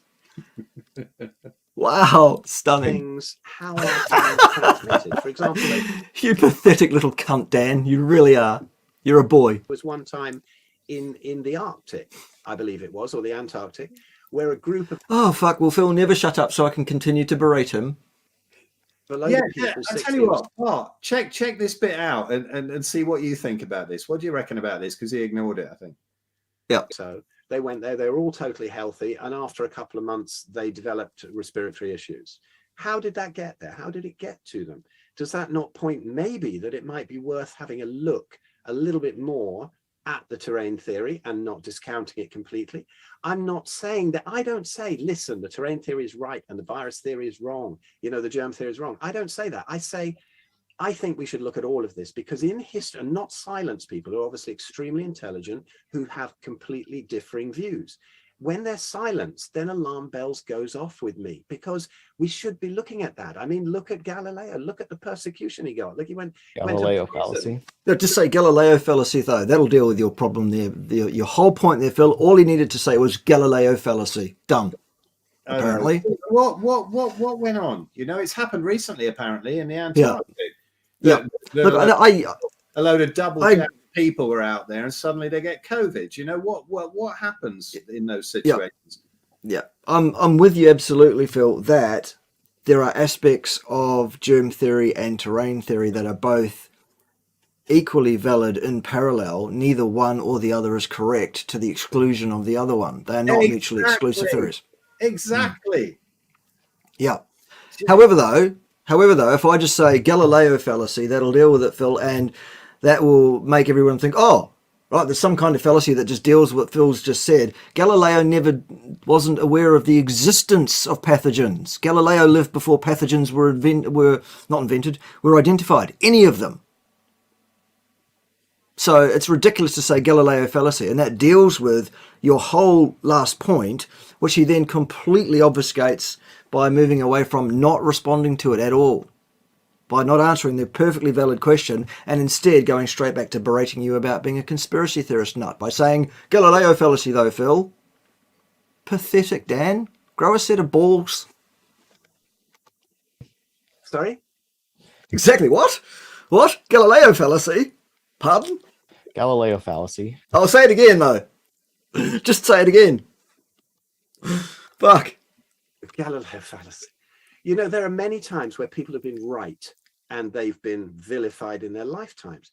And there have been infinitely more situations where people have been wrong and never vindicated. Absolutely. So fucking what? That's got nothing to do with anything whatsoever. Yes, but you see, my thing is, you seem to think that I'm arguing against you on every point. I'm not. I'm just saying I believe that you are incredibly knowledgeable and very, very well educated, way beyond me, in that business of microbiology. Now, how much of microbiology is right? I don't know, because a lot of it doesn't tally with the present, my experience. And the people who are pushing these solutions are the people who stand to make trillions. And there's been the biggest transfer of wealth and financial reset in history during this time. Do I think that's fair? Do I trust them? No, I don't completely, because there are alternative measures that don't disrupt anyone's lives, and the collateral damage is zero from it. And I believe sincerely, even if all of the theories are right about COVID, I believe sincerely that it would cause a hell of a lot less disruption. It would help people to be healthy in. Obviously, I'm laughing at his behaviour in the background. All other aspects, and it would give them back their sovereignty too, without being totally dependent on pharmaceutical drugs. Which, honestly, Dan, I mean, some of these companies, I believe they paid out something like 3 billion in damages in a time when they've made sort of 35 billion. And so, people are not hearing that they are actually paying out in damages. And so it's not, I can't trust these people. I can't trust them, Dan, but I have an alternative. So you're just, so this spiel is just kind of, the problem with it is, Phil, you have a platform, you have your own audience, and you say these things to your audience. And I think you're fancy being so unhinged and dangerous, Phil, as to present ideas to people and say, make your own mind up about it. Do your own research. Look into it. Well, the funny thing is, I've watched a bunch of Dan's videos, and every time I say, "Have you ever actually watched my channel? Do you understand what it is that I say?" He goes, "No, I'm not going to watch that crap." And then we brought out that red pill book and whatever, and he goes, "No, you're not intelligent enough to write a book." It's just so bizarre. I mean, somebody's saying, "How do you have the patience?" You know. Yeah. So how can you? It's hilarious, really. Yes. How can anyone possibly, with authority, comment on the quality of anybody else's material if they refuse to fucking watch it at all? Yeah, he thinks I've got a channel where I just make all these videos about how nobody should get jabs and nobody should wear a muzzle. I don't. Yeah. I talk about sort of ways around autoimmunity, healing the gut, mitochondrial health. I don't really pay any attention to that because, as you know, that kind of thing gets your channel pulled. And so, you know, he has no idea what I do or what I tell people. Very bizarre. Very bizarre. Right. And yet he wants to tell everybody what you are saying and how you're a dangerous nut, even though he has no idea. Exactly. Yeah. Okay, great. Taking kind of a Joe Rogan. Now he's going to compare you with Joe Rogan. God, I wish that either one of us had an audience the size of Joe Rogan's. That'd be great. Absolutely, yeah. Lazy approach where it's like, I don't. Oh, Joe Rogan's lazy, says this clown here. Joe Rogan's lazy. There you go, Joe. Dan Wilson says you're lazy. Know the truth. I don't know what's right, but here, listen to this. That's not responsible. Yeah, it's fine. There's nothing wrong with it. Not responsible to have an open mind then. Okay, well done. No, apparently not. The only responsible thing to do is to submit your mind and your will to the high priests of scientism or veganerization, the Church of Anorexia Vegana, or whatever it is that you have decided that you are going to, who it is you're going to throw your lot in with. Don't question, don't think, don't ask questions. Be good, stay in line. Job's a good one. That's it. And suggesting to others that they should raise their eyes and, you know, look to the horizon to see what's out there. Dangerous, conspiratorial, you're filth, Phil. I know. You want to knock it off, son. But I can take it from you, Bart, because your body language is acceptable. Oh, okay. Well, good. I'm glad. And also I'm the right colour, so... Well, obviously. Yeah. Right, let's carry on. You're not doing the due diligence to... Due diligence, right. This is real fascinating. So Dan says that people should not speak publicly on anything they're not expert on, and they should do their due diligence. Well, Dan's made a video this week about diet, which he's now also an expert in because he's done 5 minutes of reading some peer-reviewed literature on it. We'll deal with that another day because we won't have time today, but that's fucking hilarious. Basically, Dan says... calories in, calories out, though. Fuck me. Oh, dear, oh dear. Wrong, Dan. Sorry, son. Wrong. Completely wrong. Fundamentally wrong. Absolutely at odds with all the laws of physics as we know them. Completely fucking wrong. You absolute child. You little boy. And, you know, stop being such a fucking hypocrite talking about things about which you are not an expert. Okay? Let's move on. Kind of work through what is actually true or not. Oh, true. Yes, true and false. Dichotomous decision-making. And then communicate it to your audience. You're telling your audience these things. They're going out there believing it. You don't know what his audience is believing, partly because, well, you couldn't possibly, but secondly, because you don't know what his videos even have in them because you refuse to watch them by your own admission. So shut the fuck up, you ignorant cunt. What's next? No, because that's what you're doing. Because you're telling them there is... You're not doing that. There is something definite to believe. All I tell my audience is that there are absolute miracles that happen by eating like our ancestors did and having... You're telling them that there's miracles. So you're telling them that if they adopt your diet, then they experience miracles. No, see, he didn't say that, Dan. You just put those words in his mouth. He said nothing remotely similar to that. You did that to suit yourself. You see the tactics the boy uses here? Incredible. They're not miracles. They're just... You just called them miracles, but okay. It's normality. I mean, it's just verbiage. People call them miracles because medicine has taught us that these issues that are totally reversible are not reversible because they want us to think that. And maybe some of them believe it. I mean, I know a lot of docs who have come out and they start expressing the same things as I do, and they say they're doing it to apologize to the harm that they did to their patients previously with their med school training and filling them full of pharmaceuticals. You know, Dan, nobody gets ill due to a deficiency in pharmaceuticals. They don't, man. You know that. They absolutely do. People. No. People can die because they are dependent on pharmaceuticals, but no lack of a pharmaceutical ever caused anyone to be sick in the first place. I'll tell you what, Bart, check out this next bit, because he picks on the one thing. He goes, right, type 1 diabetes and insulin, right? And it's just like, just check it out. It's just nuts. Yep, I have done prior to this, so I know what he's going to be saying. That, you know, it was part of my preparation. But here we go. This is a good bit, as Phil quite rightly points to. So do pay attention if you're not already. There are plenty of people who depend on pharmaceuticals to live. No, not really. Type 1 diabetics. Aha, gotcha, Phil. There you go. You're a dangerous nut. They depend on pharmaceuticals to get. What about type 1 diabetics, Phil? You have to, once the beta cells have gone, you have to take insulin. But the lack of insulin taking in a pharmaceutical form in the first instance did not cause the breakdown of the beta cells. That was an autoimmune dysfunction that caused that to occur. Sure, the way to keep those people alive, in part, is a treatment on a daily basis of a certain amount of insulin. Sure.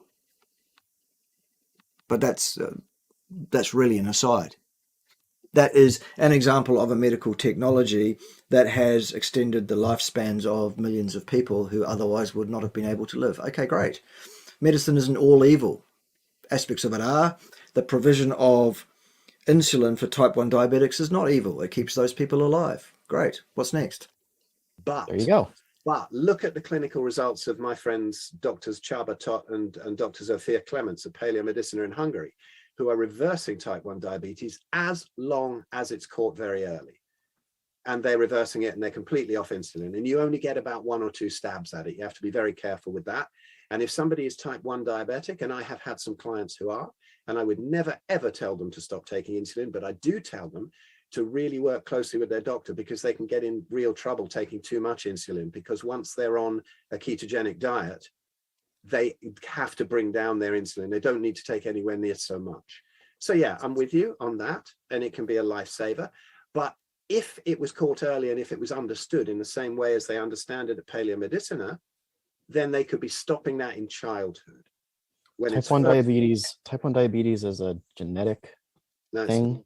No, it isn't, Dan. False. See, here's an example of why you shouldn't talk about things you're not trained in and that you don't understand publicly. This is another example of you being a little boy and also a fucking hypocrite. Type 1 diabetes is not genetic. It is autoimmune. Okay? Fool. Yes, it is. No, it isn't. Wrong. That's the difference between type 1 and type 2. No, it isn't the difference between type 1 and type 2. It is not genetic. It's autoimmune. Type 1 you're born with? No, false. You can develop type 1 at any point in your life. You absolute fucking buffoon. You clown, you fucking moron. You're out of your lane. You're talking about stuff you don't know. Why are you doing that, Dan? Why are you talking about things you don't know anything about publicly? Goodness. Incredible, isn't it, boys and girls? Absolutely incredible. It's a genetic? No, it isn't. Wrong. Genetic problem? No, it isn't. No. Look at their case studies. If you think you can cure type 1 diabetes, then cool, publish it. Otherwise, it is curable. It has been published. Just because you may not have seen it, Dan, doesn't mean it doesn't exist. It fucking does. There are methods by which it has been shown that, at least in some cases, type 1 diabetics can be completely cured. Perhaps you should do more than 5 seconds research. Then you might have known that type 1 diabetes is not fucking genetic, you clown. Maybe. You know. It is published. Please don't. There you go. Good work, Phil. Please don't tell people that they can reverse type 1 diabetes. Well, he didn't say that, Dan. You're saying he said that. What he's saying is there is some evidence that some people can have their diabetes reversed. It is true. It is in the literature. It is published. Yeah, it's funny, isn't it? I mean, you get somebody come to you with type 2 diabetes, they say, can I reverse it? Yes, absolutely. Piece of piss. Yes, it's possible. Can I reverse my type 1 diabetes? If it's been with you for a decade or two, probably not, but you can make serious inroads into reducing your insulin and reduce the autoimmune component of it and prevent further damage. That's what you say. You don't the black and white thinking is so weird. It's not even just that it's black and white thinking. What he is doing with malice aforethought is putting words in your mouth, Phil, with the sole and express purpose of trying to paint you out as a loon. By suggesting to his audience and yours that you have said things that you have fucking not said. That's his whole technique in email, exactly. Live, everything. Yeah. That's the way he lives his life, clearly. It's sad, it's pathetic, it's the behaviour of a little boy. Let's move on. No, Dan, you see, you're making that up, trying to make me into a baddie, saying I'm telling people that they can reverse their type 1 diabetes. When they come to me and they've been type 1 diabetic for a decade or two, I tell them they can't, but I tell them they will be able to use their daily dose of insulin, because I've seen that many times. So will you keep telling your audience things about the COVID tests being inaccurate? They are inaccurate, absolutely, if the goal is to diagnose who is and who is not meaningfully, effectively infected currently with a working pathogen, a virus. A PCR test of any kind cannot do that, full stop. So they are 100% fail on that count. That is what we should all be saying. Do you know what amuses me about this? It's like, I've just told him something, obviously, that he doesn't know. But because I'm an idiot, he won't listen to it. To me, if somebody tells me something like that, the only valid response is, that's really interesting. I'll look into it. But no, not only is it ignored, but he's back on the fucking PCR tests. Exactly. It's just bizarre, isn't it? Bizarre. Yeah, it is. It's ridiculous. It's absolutely fucking stunning. Dunning-Kruger, and it's well-known debate tacticary. It's change the focus, misdirect. Anytime you're on the rope, stuck away, and it's just pathetic. Right. After what I've explained. You haven't explained a damn thing, Dan. You've said that PCR tests are very specific for short bits of protein that might exist in very, very tiny concentrations in a human body. What you have not established is that PCR tests can determine who is infected, because they can't at all. They have zero sensitivity for infection. You cannot diagnose infection with a PCR test, and neither, by the way, can you diagnose infection with a lateral flow test either, because a lateral flow test doesn't look for a virus either. It looks for antibodies produced by viruses at any time past. Okay? So it's no better. Right, what's next? I mean, the lateral flow test is preferable because it's cheaper and quicker. It gives a result cheaper and quicker, but it does not determine who is and who is not infected with a pathogen. It cannot do that. That is not what it's designed to do. Okay, let's move on. To you. Yes, because I won't tell them what to think. I will tell them to go and question. To go and listen. Why? You dangerous nut, Phil. Stop that immediately. Thinking is outlawed. No thinking, just adhering to the scientism is what's required here. Why would you tell them to question something that's already figured out? It's not already figured out. It is your opinion that it's already figured out. And you've got it wrong, Dan, because you've been sucked into an ideology and you've made that into a theological belief structure. And you are now taking the position of a high priest of scientism, which you're not entitled to because you're a boy in short pants. Because their science is never settled, Dan. Correct. The job of a scientist is to question the science. That is our job. Nothing else. The responsibility of scientists is to disprove our hypotheses, to do every reasonable possible task, to undertake every methodology possible which could debunk the hypothesis we are proposing. Not to say, we have this sorted out, we have the science, no more discussion, please. The earth is flat, and the sun revolves around the earth, and anyone who says otherwise shall be tied to that tree hither and set asunder with the torch and burned alive for such heresy. Yes, especially if they weigh the same as a duck. Right. That's so We the know most how PCR works. We know if you Yeah, we do know how PCR works. It amplifies bits of protein, but it doesn't show that there is a working virus in someone's body. this is another fallacy of like misunderstanding science. You always have Oh, you're misunderstanding the science, Phil, again. There you go. See, let me science all over your ass. Go on then, science man. too high of expectations on science. Just because philosophically science never proves something, that doesn't mean you get to go out and say that anything at all is possible. Oh, really? Because science, Dan, proves absolutely that an electron is both a thing and is not a thing, and it can be localized to a specific point in space-time and simultaneously be everywhere. Science proves that. It's called quantum physics, basically. How do you deal with that, barrel of apples, bitch? That's for another day, though, isn't it? Okay, you have to ask for the data to overturn what the data already show.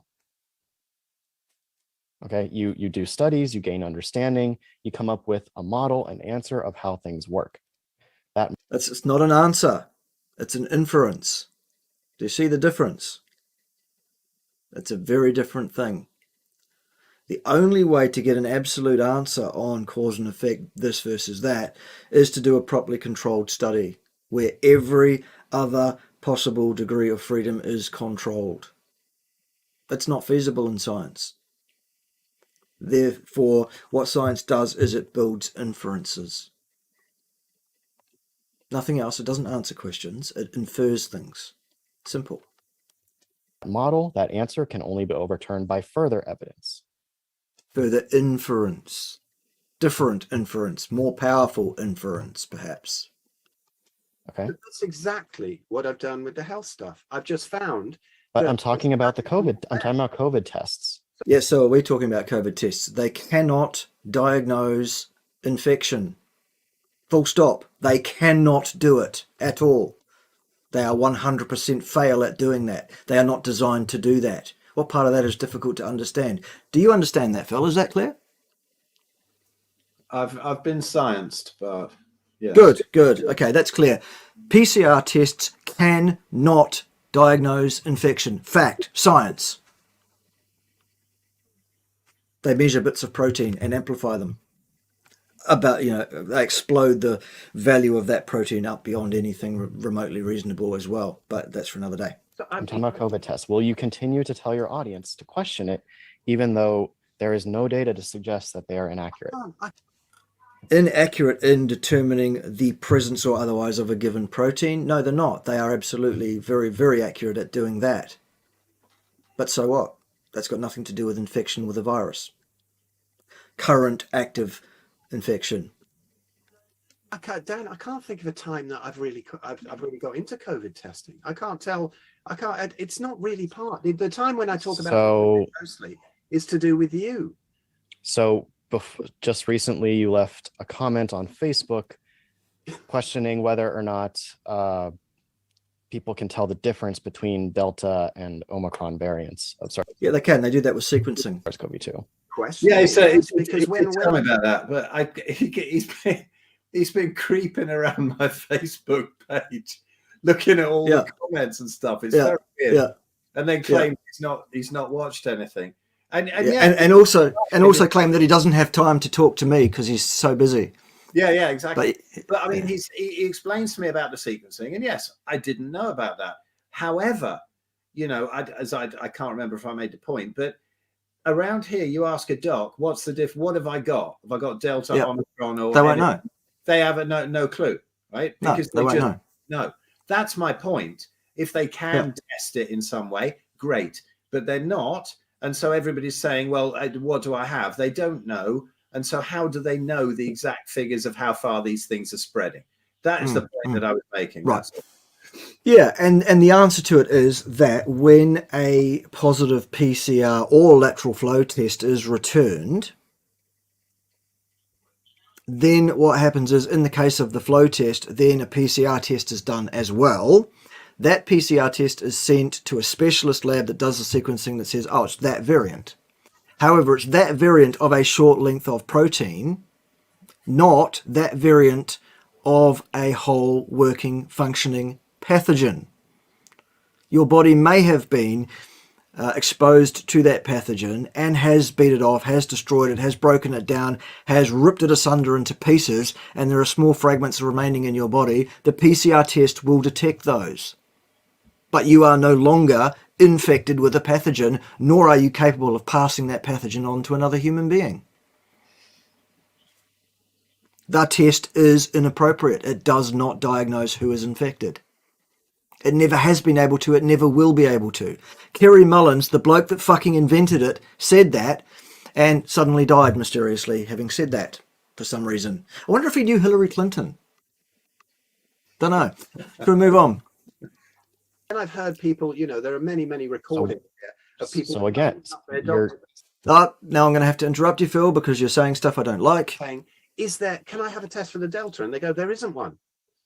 That's right, the doctor can't give you one. It goes to a specialist lab. There might be, Dan, that you know of, but they're not being distributed everywhere. So how does everybody know there's this Omicron going on? These tests aren't distributed. To my local doctor.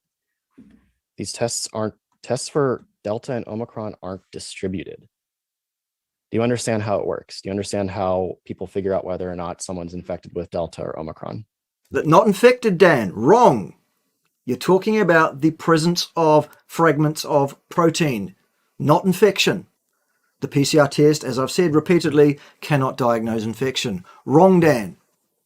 False, incorrect, misinformation, lies, propaganda, ideology, Dan. No, not really, because I'm hearing that there aren't any tests. So Phil, you can easily convince me on that, which is great, but they're still just colds. So Phil, why are you doing this? Why are you going out in public and making these public statements to your audience on people's Facebooks, saying things that you don't really understand? Like, why, Dan, are you coming on Phil's podcast here, or yours, whichever it was, and saying that type 1 diabetes is genetic and you're born with it? Both of which are false. Both of which come from an area that you know fucking nothing about, son. Hypocrite. Boy. You're just repeating what you hear without checking it? But so like diabetes type 1 is genetic and you're born with it, Dan, that kind of stupid, ridiculous, monkey-ass comment. Why? So are you. Why? No, I'm not. I check everything. Oh, you check everything, do you? Like whether or not type 1 diabetes is genetic and whether you're born with it, do you, Dan? Whoops, son. Whoops. Boy. I understand what I talk about. Oh, fuck. Sorry. Couldn't hold it together. I'd say when I don't know something. Do you, though, Dan? Does he? Phil, do you think?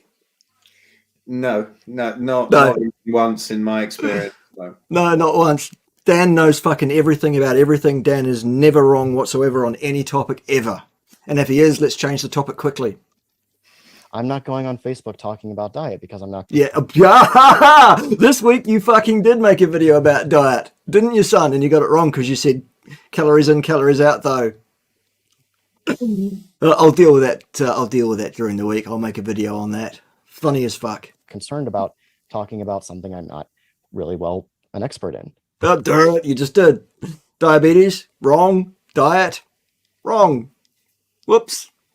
I don't have any interest in doing that, but you don't have any interest in doing that, but you've done it anyway this week. Okay? If you have no problem talking about things that you have no idea of. Why is that? If you were an expert. He has a different idea, not no idea. Phil, your ideas are different to Dan's. That doesn't mean your ideas are less valuable. Dan is of the opinion that the only way of knowing things is scientism. If you're not doing scientism, you don't know anything. You don't know dick about fuck, Phil. It's disgraceful. And it's wrong. It's inaccurate. in it, you would be an expert in health and realize that all of these solutions that you're telling people to take all these vaccines are So totally you're avoiding my question. No. You're avoiding No, my I'm question. saying No. Why are very you similar. talking? You're talking about COVID tests online, something that you don't understand. Neither do you, Dan, obviously. Or you do well enough to give the information that suits you and your ideology, but not enough to give the full information, i.e. that they cannot diagnose pathology of any kind. With a lot of confidence. There's a lot of confidence in your comments. Not half as much as there is in your ridiculous comments, Dan, about things like diabetes, for example. Shut up, Alarm. That you leave on people's pages. I have been told that there is no test around here that distinguishes Delta from Omicron from the original. That's right. The doctors don't hold that test. It's in a specialized lab. It's called sequencing. A positive COVID PCR test is sequenced, and they're able to determine whether or not it's Delta or Omicron. No, whether or not the protein came originally, most likely from which of those variants of a virus that you may or may not still be infected with. That's how it works. Why do none of our doctors know that then? Because they're not trained in that. That's not their area of expertise. Most doctors are paint by numbers. They are trained to do a specific thing. They are cookie cutter produced to work in, for example, the NHS in England, for example. It's paint by numbers, 15-minute time slots for patients. They come in, you ask this, you write down that. If they say this, then you write a prescription for that. If you step outside that box and do anything different from that, you get struck off and you don't have a job anymore. Doctors aren't thinkers, they're doers. They're indoctrinated doers. They do as they're told. Your doctors? I don't know. Maybe your doctors aren't up on information. Maybe they are. No doctors are up on information that I'm aware of. The only information that doctors are up on are what their employers want them to know that week and how they want them to behave. Simple. Are clueless themselves. Yeah, that's very common knowledge that it's sequencing that does this. Very possibly. In which case, how do they? Not possibly, definitely. It's how it's done. Great. So how do they know Omicron is spreading if the doctors don't know how to test for it? Even if there is a test, you might well be right. Doctors will order a COVID test. That test is outsourced to a clinical diagnostics lab. That clinical diagnostics lab might have facilities, capabilities of sequencing their positive tests. If they do so, then they do that. If they aren't able to do it, then they will send those samples that are positive to another lab that can. It's those clinical testing laboratories that do that and report the results to public health. Right, but that doesn't talk about infection at all. Current active infection. At all. Just about 10 minutes left to go, boys and girls, of the video, so bear with us, we're nearly there. Yes, and I've seen some horrible conditions in there where things are getting swapped around and the conditions are awful, and you know, so you're just kind of repeat. I've seen what you're talking about. It's stuff that's shared on conspiracy forums. Right, so you're a conspiracy theorist nut. So instead of dealing with what you've just said again, Phil, I'm just going to call you a nut again. Good. And I can tell you that I can tell you that testing facilities are very good. Well, I question that myself actually too. I've seen a number of testing facilities.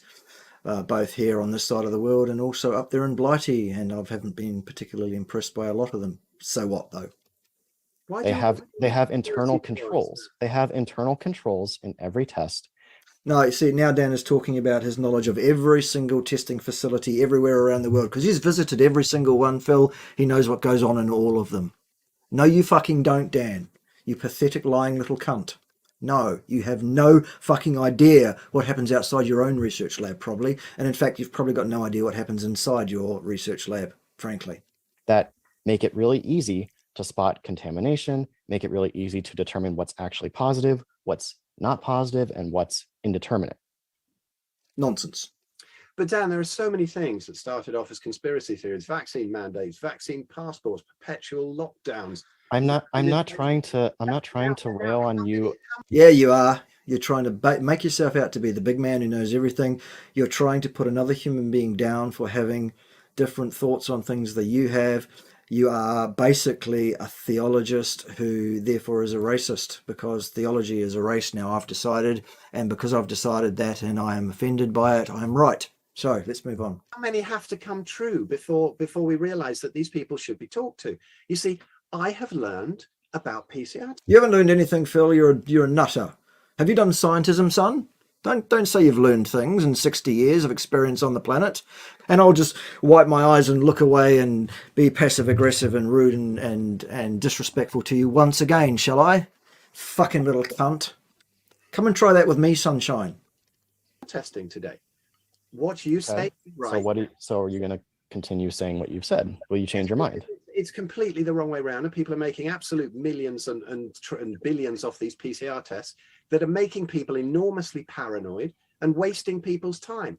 When if you got to the root of what is causing people to get this sick in the first place, we wouldn't need comorbidities, any of this stuff, Dan.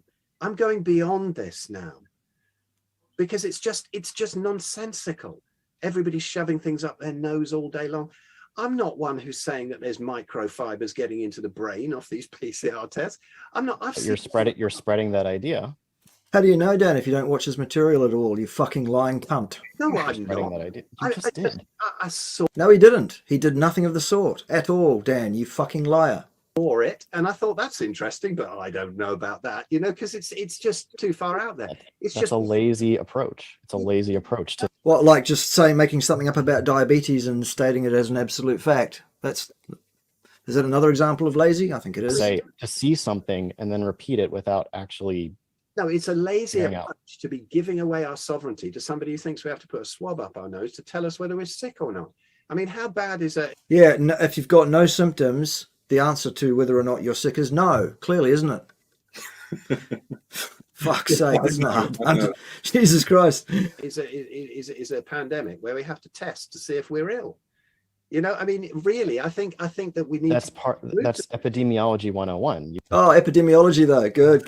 We'll deal with that another day. Test to know where the virus is. No. PCR cannot tell you where the virus is. It can tell you where the fragments of protein are. Fucking idiot. We haven't bothered to do it in the past, Dan, when we've had these things. We no people not to this scale, because this is the biggest pandemic we've had in modern times. No, it isn't. False.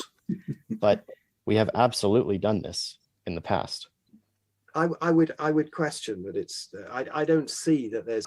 He's obviously never heard of that flu that killed fucking 10% of the world's population, in the last century, wasn't it, Phil?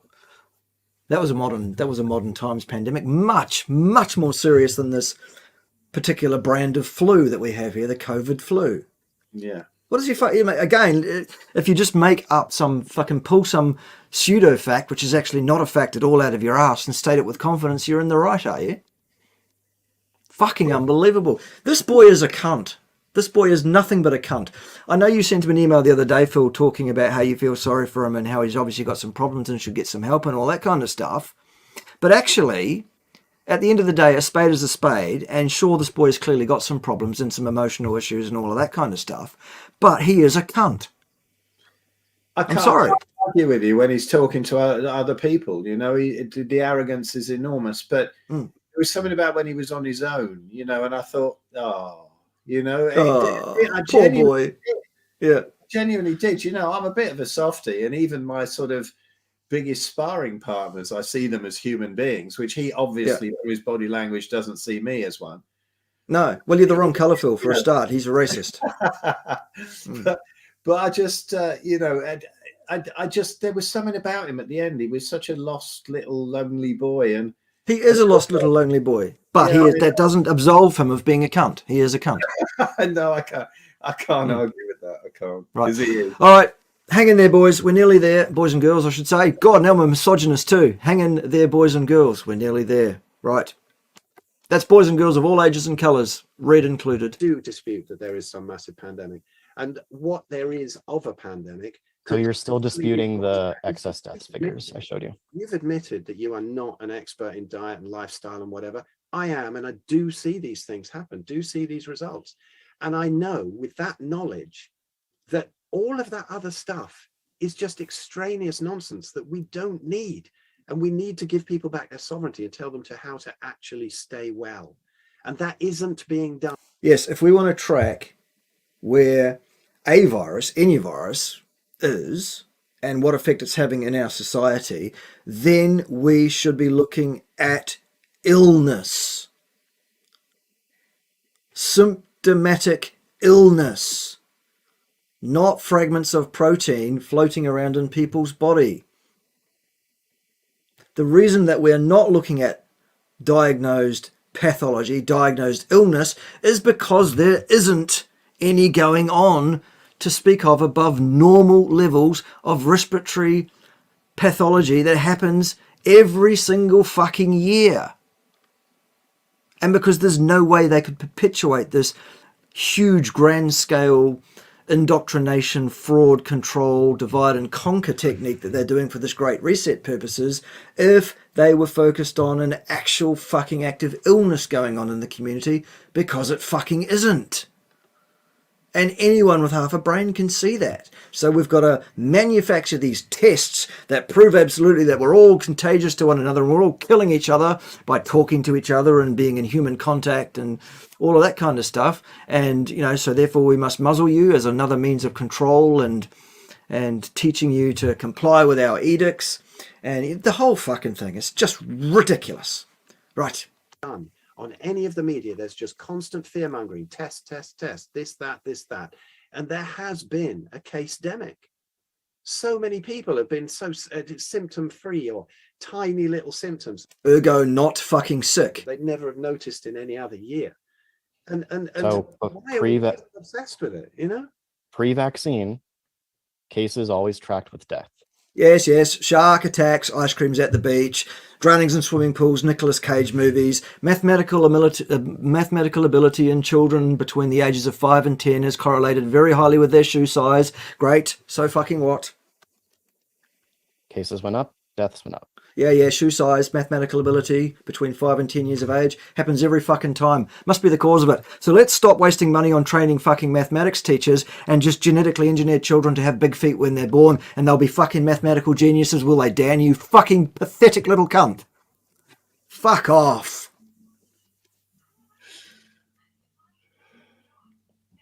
I love my diatribes. I think they're great. Hundreds of thousands of people in several countries all around the world dying in excess of what's normal.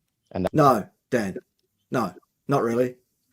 Maybe it's within the 95 to 100%, as we spoke about earlier in this presentation with my red lines on the graph there. Perhaps that was one way of looking at the data set. There's another way to look at it that would say, no, it's not as well, but I didn't go there.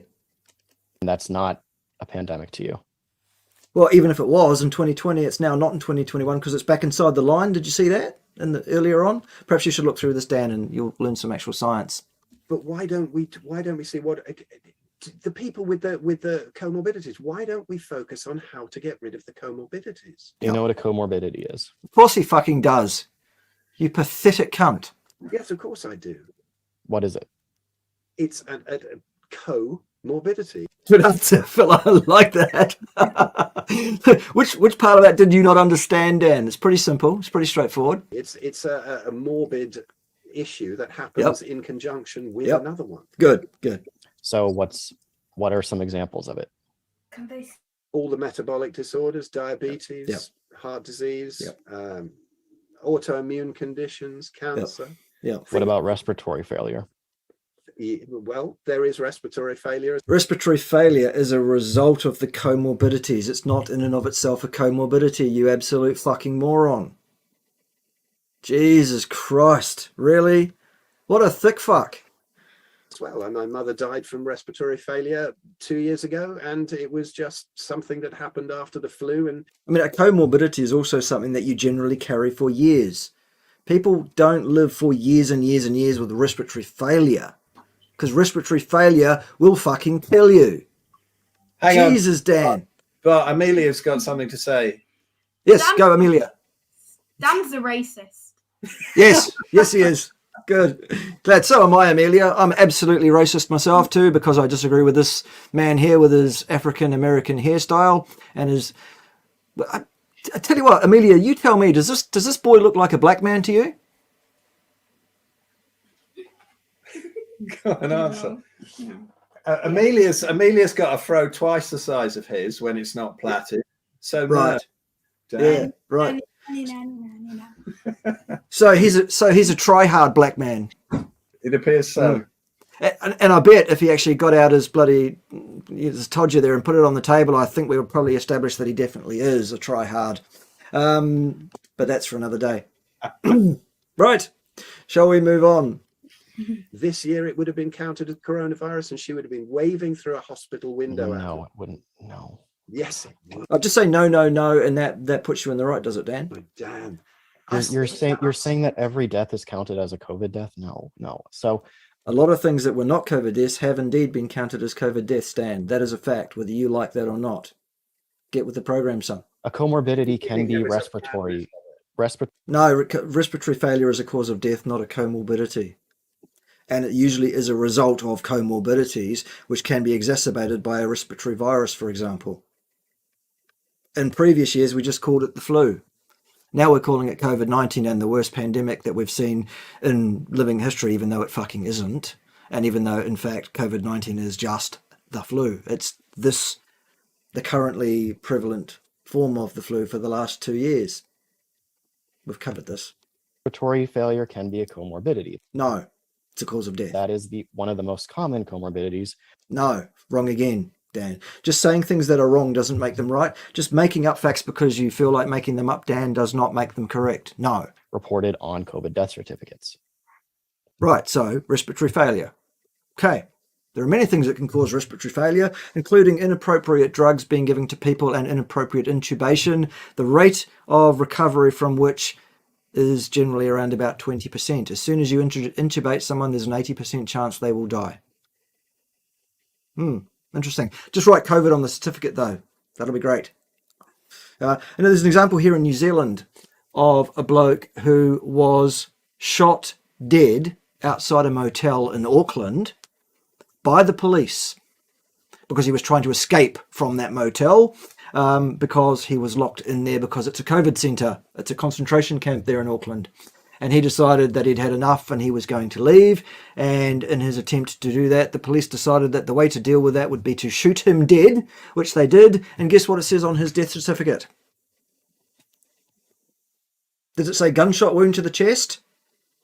No, it doesn't. It says COVID because he had a positive PCR test. Fuck off, Dan. Fuck right off.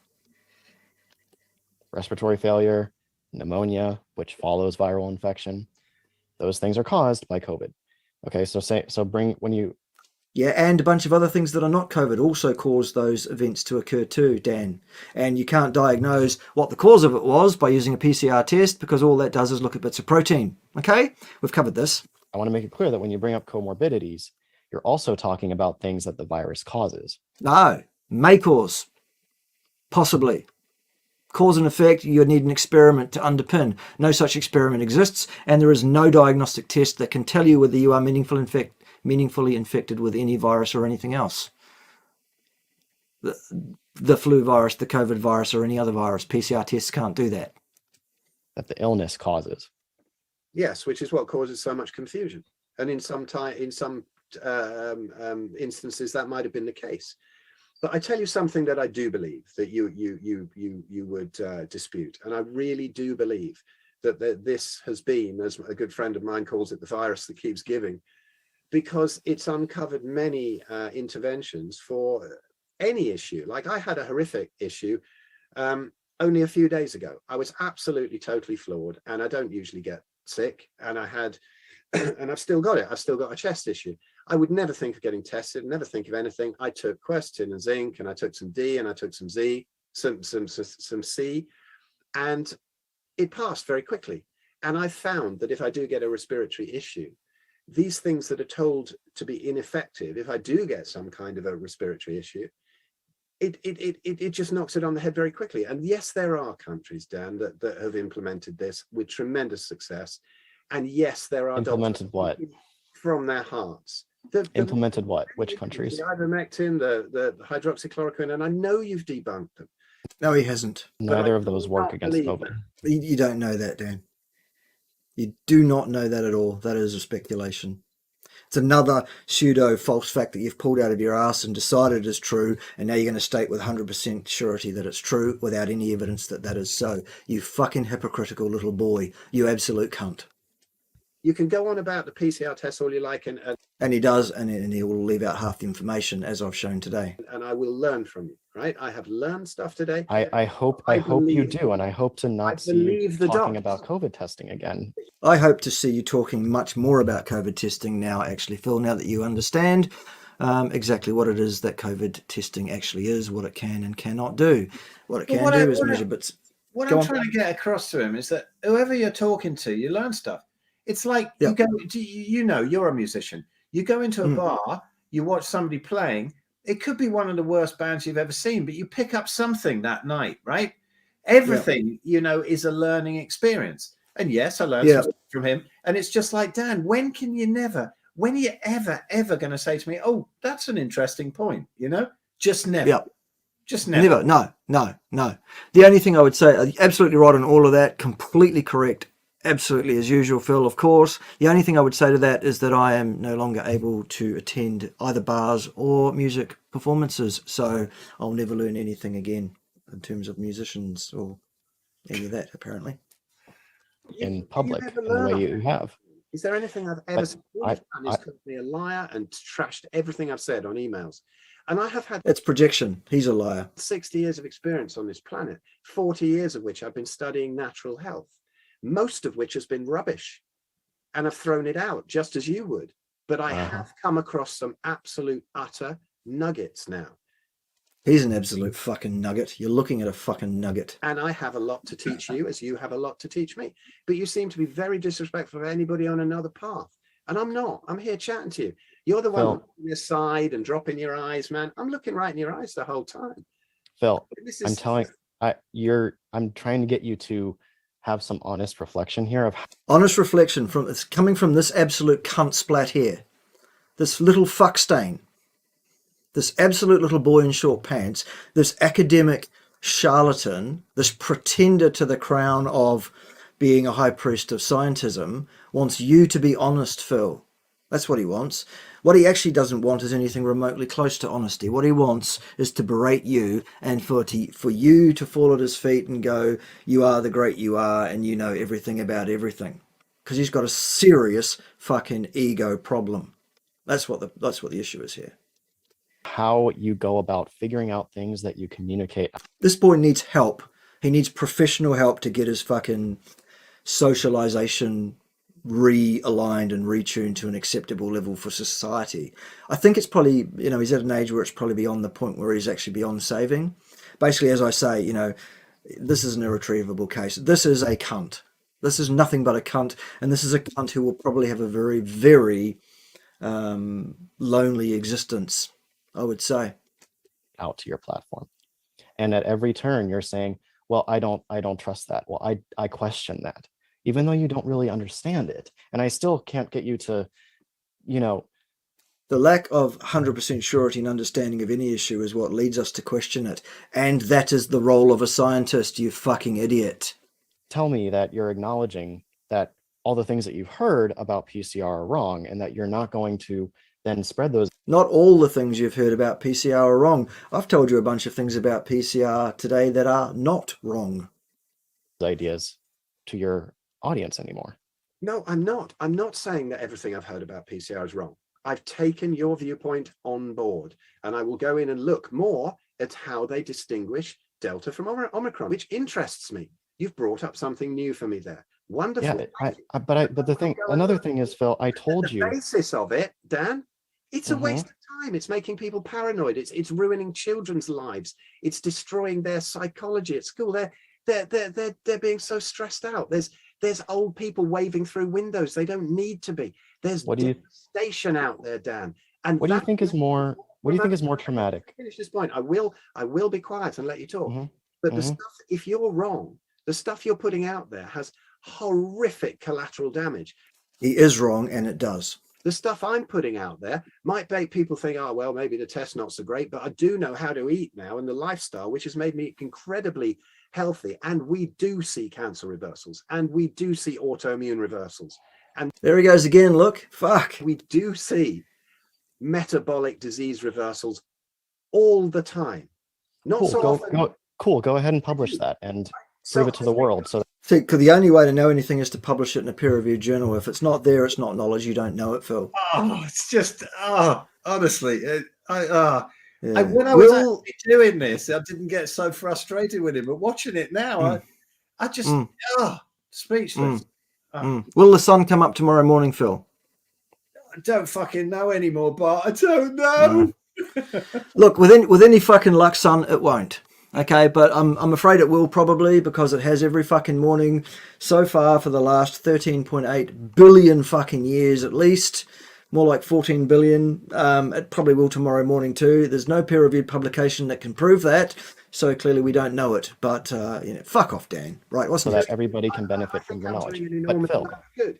But Phil. So But Phil. Yeah.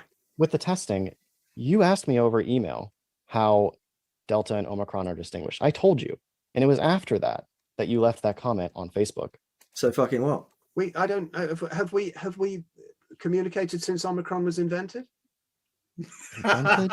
I don't think we have we? Invented. I'm teasing you with that one, Dan. Good work, Phil. See that? Look at he's just about having apoplexy. I love it. But yeah, Are you serious about that though? no. He just fucking said he's not. You fucking. Do you not have ears? Are they fucking painted on or something? I had to wind him up about that. Jesus. You know Fuck. what? I don't know. Good. Okay. But don't know. Sorry, whatever it is, it's weak, right? And it doesn't. Go on. Sorry, Bart. But the COVID enthusiast side of it, of this whole equation, have you noticed they have just no sense of humour? They just can't none at all. with them. You can't piss about. You can't have a laugh. No. Bizarre. Yeah. Fucking crazy. Right, let's get this done because we've got about a minute left, and then we can wind up. Doesn't seem to be doing much, but I mean, there was a lovely saying that somebody came up with that Alec Baldwin's killed more people than Omicron. But I don't know. I mean, it seems to be tailing off to me. But Have a look at the chart I showed earlier in the presentation where 2021 is a significant drop. Yep, it is. The Gestapo tactics seem to be ramping up. It doesn't tally with what's actually going on. And I'm saying that my solutions cause no harm, none. Oh, but they do. So No, they don't, because Phil's solutions are around diet and lifestyle, and the advice he's giving, or the ideas that he's putting forward, rather, in that field are indicated and do associate with improvements in people's lives. but we're not going to get into that. So Well, you just did, because you just accused Phil of doing harm. That's slander. Phil could sue you, Dan. He could take you to court there. How do I? So No, my Phil, solution. You just said Phil is doing harm. You need to support that, otherwise that is slander, and you could end up losing your fucking lunch money, son. Okay? That is actionable in a court of law in the US. Phil could get a US lawyer and sue you for that comment. Okay? Grow up. Not my ideas about PCR testing. Tell me how what I tell to my clients, nothing to do with COVID, but about general health. Tell me how on earth I cause any harm. There you go. Right, so there you go. That's the point that we'll close off that bit of the video for today. Let's get rid of that. Come back over here. Right, so sorry about the length of all of that. That's the way it is. We need to deal with it fully. Phil, I realise it is probably past your bedtime. What I would like to do is go through some of the commentary that we missed during that period of time, because I wasn't able to view the comments and put them up and stuff. Do you want to stick with us, or do you want to tap out at this point? No, cool. I'll hang out. You happy? All right, sweet. All right, so let's go back to a random point about... Oh, God, there's a lot of chat we've missed, obviously, because I've been busy doing other stuff. I'm just going to pick a random point to pick up. Right. Here we go. Can someone explain to me the last graph in part 1 of the debate? I really didn't understand it quite well, why the case dropped to 0 with the x-axis. Absolutely, synth glass. the data that was presented in that chart that was produced by the CDC site, where you saw the green line that was almost flat and the blue line that was doing that, and there was a clear gap between them, and it was like, oh look, it's much more likely that you will be hospitalized if you're not vaccinated than if you are. Look, this is very, very obvious here, therefore everyone should get vaccinated. Those data are per 100,000 people in the population. So to put it into context and to see what the difference between the green line and the blue line really is in effect, and how that relates to you as an individual person within that population, what we have to do is take the x-axis, which stopped at about 60, and we need to extend that up to 100,000 because that's the context of the data set. And when you do that visually on a page, what happens to those lines that are clearly apart and separate on a very, very small part of the x-axis is they collapse, so that you've got two straight lines that both go along at about 0, and there's no real difference between them per 100,000 population.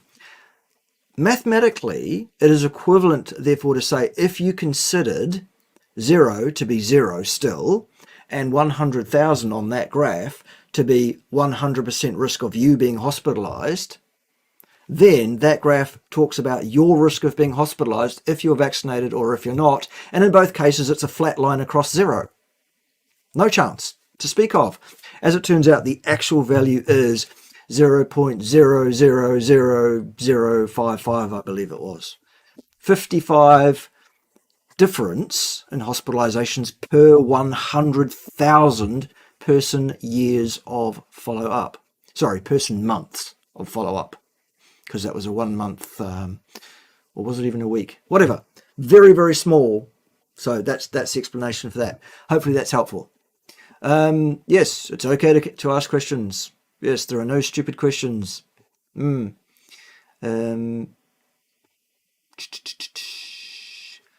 Yes, change the PCR cycling from 25 to 27 to 40 or 45 to fit the narrative. Exactly. The more cycles of amplification of the PCR test you undertake, the more likely it is you will find a level of the given protein they are looking for at the threshold where they say it is present in any meaningful amount.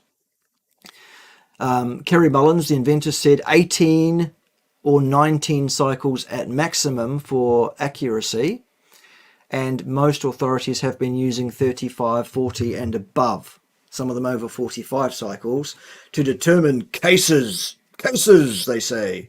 And they can't call them infections because they know that PCR does not detect infection. And also, how do you call someone infected if they have no fucking symptoms of a disease at all? So let's call them cases. It's propaganda. It's spin doctory. Right. Yes. Indeed, and indeed, carrying bits of protein is not even carrying the lurgy necessarily.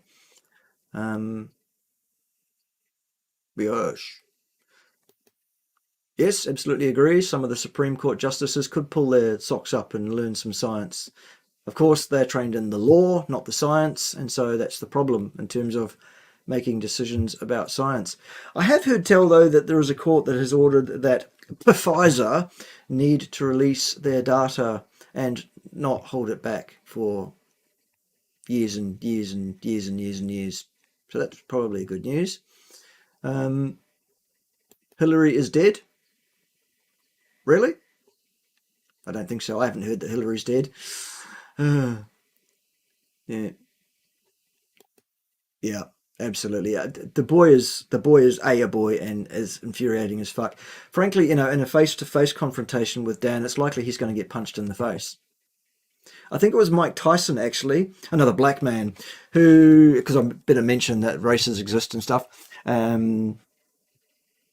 Mike Tyson said in an interview at one point, you know what the problem is here? The problem is that too many people have grown up in an era where they are too used to insulting people on public media and not getting punched in the face for it.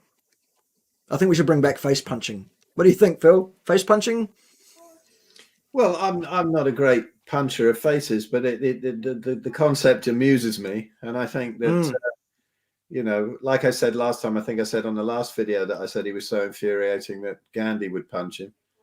Yeah. And he, of course, turned that round and put words in my mouth that I wanted to punch him. I was laughing as I wrote that, and he's turned it around to meaning that I was incredibly aggressive. He hadn't figured out at the time how racist I was and how racist you are. Yes, but, yes. You know, give him time, and he got onto it. You know, with scientific deduction. Now, also, let's do some science here. Phil, that's commenting here that maybe Dan reads every study just like Dr. Gregor does, tee-hee, because we know he doesn't. Phil is from the UK, and Phil, obviously, you're a UK resident, and Phil's a UK resident. Ergo, everyone from the UK is called Phil. Good science, eh? That's pretty good. Yep. Yep. Or maybe that's your alter ego. Phil has got 2 L's, but we'll need a peer-reviewed study to see whether there is actually a space in between the 2 L's. We will indeed. Yes, we'll need a peer-reviewed study to be sure of that. Yes, indeed. Dan is so very, very rude and arrogant. Yes. Haven't heard anything like it since last time I was in North Oxford. Yes, home counties. We love them, don't we? Oh dear. Okay. Dan sounds like he's going to cry. Sniff, sniff. Why are you talking about your opinions, Phil? How dare you? Sniff, sniff. Yes. Good. Okay. Uncle Harry, the King of Tasmania. Dan talks in absolutist terms and then criticises Phil. What an arrogant little boy. Yes, be careful with the term boy though, Harry, because you'll have to join us in the ranks as Grand Dragons of the Racist Club. Because anyone that calls anyone, yes. If you call someone a boy, you're a racist, apparently. That's it. Harry's racist too. Yeah, fucking racist. Yeah, disgraceful. Yep. Okay. Yep. I've just got to mute for a second because I've got to shout some racist abuse at my kids up the stairs. Oh, good. You do that, son. Good. It would have been better if we could hear the racist abuse, wouldn't it? Never mind. Oh, well. Well, I don't want to do it publicly. I like to abuse them in private. Yes, of course, by feeding them meat and stuff, Phil, that kind of thing. Exactly, yeah. Yeah. Yes, good. Next month, asymptomatic pregnancy test for elderly men in nursing homes. Yes, I'm asymptomatically pregnant. Good. Oh, that's a brilliant comment. I missed that one. Well done. Love it, Christina. Love it. Yes. I have never heard that phrase before. Boy in short pants. Yeah, it refers to like in good old England way back when, a sign of being a man was you turned a certain age and then you were allowed to wear long trousers. Before that, you wore short trousers everywhere, no matter how cold it was, and that was how we determined that you are not of a certain age. You're a boy in short pants. That's what it means. It's nothing to do with the colour of your skin. So, again, if you'd done more than 5 seconds of research, Dan, you'd have known that. I went through the English public school system, and there was a certain age where you got to come back from the holidays and you got your long trousers. Yes, that's it. Exactly.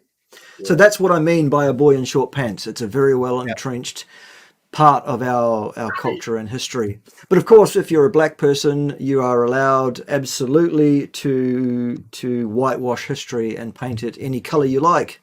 Black, white, or sky blue, pink, aren't you? Because you're black and therefore in the right, because you're going to take the victimhood approach to absolutely everything, and you're going to promote things like critical race theory and stuff like that. For those that are doubting it whatsoever, my view on it is that the races that they're talking about don't exist. We are all human beings. We all have basically identical DNA, identical genes to it. I believe it's something like 99.5% similarity between the genes that all human beings share. There are regional differences in the way people appear because of very, very slight drifts in the genetic material, which are artifacts of where those people lived. Like black skin lived in the sun. Good. Like pale skin lived in the north. Like the shape of Asian eyes was to do with dust storms across the Siberian steppes and stuff, apparently. That kind of stuff, you know. But we are not different races. We are the same species. We are all human beings. Get fucked. Jesus Christ. What I find so amusing is old school racism. You know, like the kind of harmless stuff that would come up in Faulty Towers or something, you know? And I think that sort of thing's hilarious, those people. My dad was a bit like that, you know? He had no problem whatsoever with other races, but he would say things that you just put your head in your hands and go, you can't say that, Dad. Like, even years ago. But now, I mean, my missus is full Tanzanian, makes Dan look like a proper full-on snowdrift, you know? And I'm terribly racist because I find it hilarious, and so does she, because I find that kind of mental attitude hilarious. Not the fact that racism, the nasty form of racism, is hilarious, but this whole woke agenda, it's just gone way too far. I told her, you know, that Dan had said that you were racist. Well, it was actually Rick, first of all, wasn't it? Dan, and she just burst out laughing. You know, just so absurd immediately. Oh, look, I said it to my beautiful partner, Pim, who, by the way, is half South American Indian. And she laughed her tits off because she knows that half my cousins are black and Indian and Asian. And, you know, and I've grown up with those people, and I love those people, and they are people. Yeah, exactly. I don't see them as anything but people. Anyway, that's how that one is. I just find the whole thing wildly amusing. That's why we're being so disrespectful and dismissing that absolute fucking nonsense. It's an excuse to take the moral high ground. It's an excuse not to front for a discussion in which Dan is going to have his ass handed to him by an actual scientist. We knew he would. Absolutely, we knew that he would make excuses, but we're stunned by the one he went with. And it was one that was fed to him. He didn't even think of it himself, as you rightly said there. It was fed to him by his mate Rick. Here's one you can use. Call him a racist. Then you won't have to talk to him. And then Dan probably said, "Can I do that? Am I black? I don't think I am black. Last time I looked in the mirror, I was mocha at worst, or best, depending on how you look at it. You know, whatever." Oh dear, oh dear, oh dear. Fuck. All right. So what have we got here? The PCR positive for Omicron is for 2/3 primers, 3/3 for Delta. I'm not sure what that means. They use this as a proxy. Only a sample of tests are sequenced. Yeah, of course not. Of course they don't test every single positive PCR test. Of course they don't. Quite right. Lazy approach. Can you please elaborate, Danny Boy? Yes, those that don't know who Danny Boy is, he's a Indian Scottish comedian, and so therefore I hate him because he's black. Because I'm a racist, remember? But no, Danny Boy is one of my favourite comedians. I think he's as funny as fuck. I love Danny Boy. Have you come across Danny Boy, Phil? No, I haven't. I have to check him out. No. Okay, yeah, do a Google search on Danny Boy. As I say, he's a Scottish lad, and also Indian. And so he's got all of that going on. One of his best claims to fame is in his comedy is he does accents from around the world incredibly well. He's one of these people that has a good ear and can produce all sorts of different accents, you know, really, really well. And his humour is the right balance of both reverent and otherwise. And yeah, I think you'll enjoy him. He's good. Check him out. Danny Boy. It's DHANNYBOUHY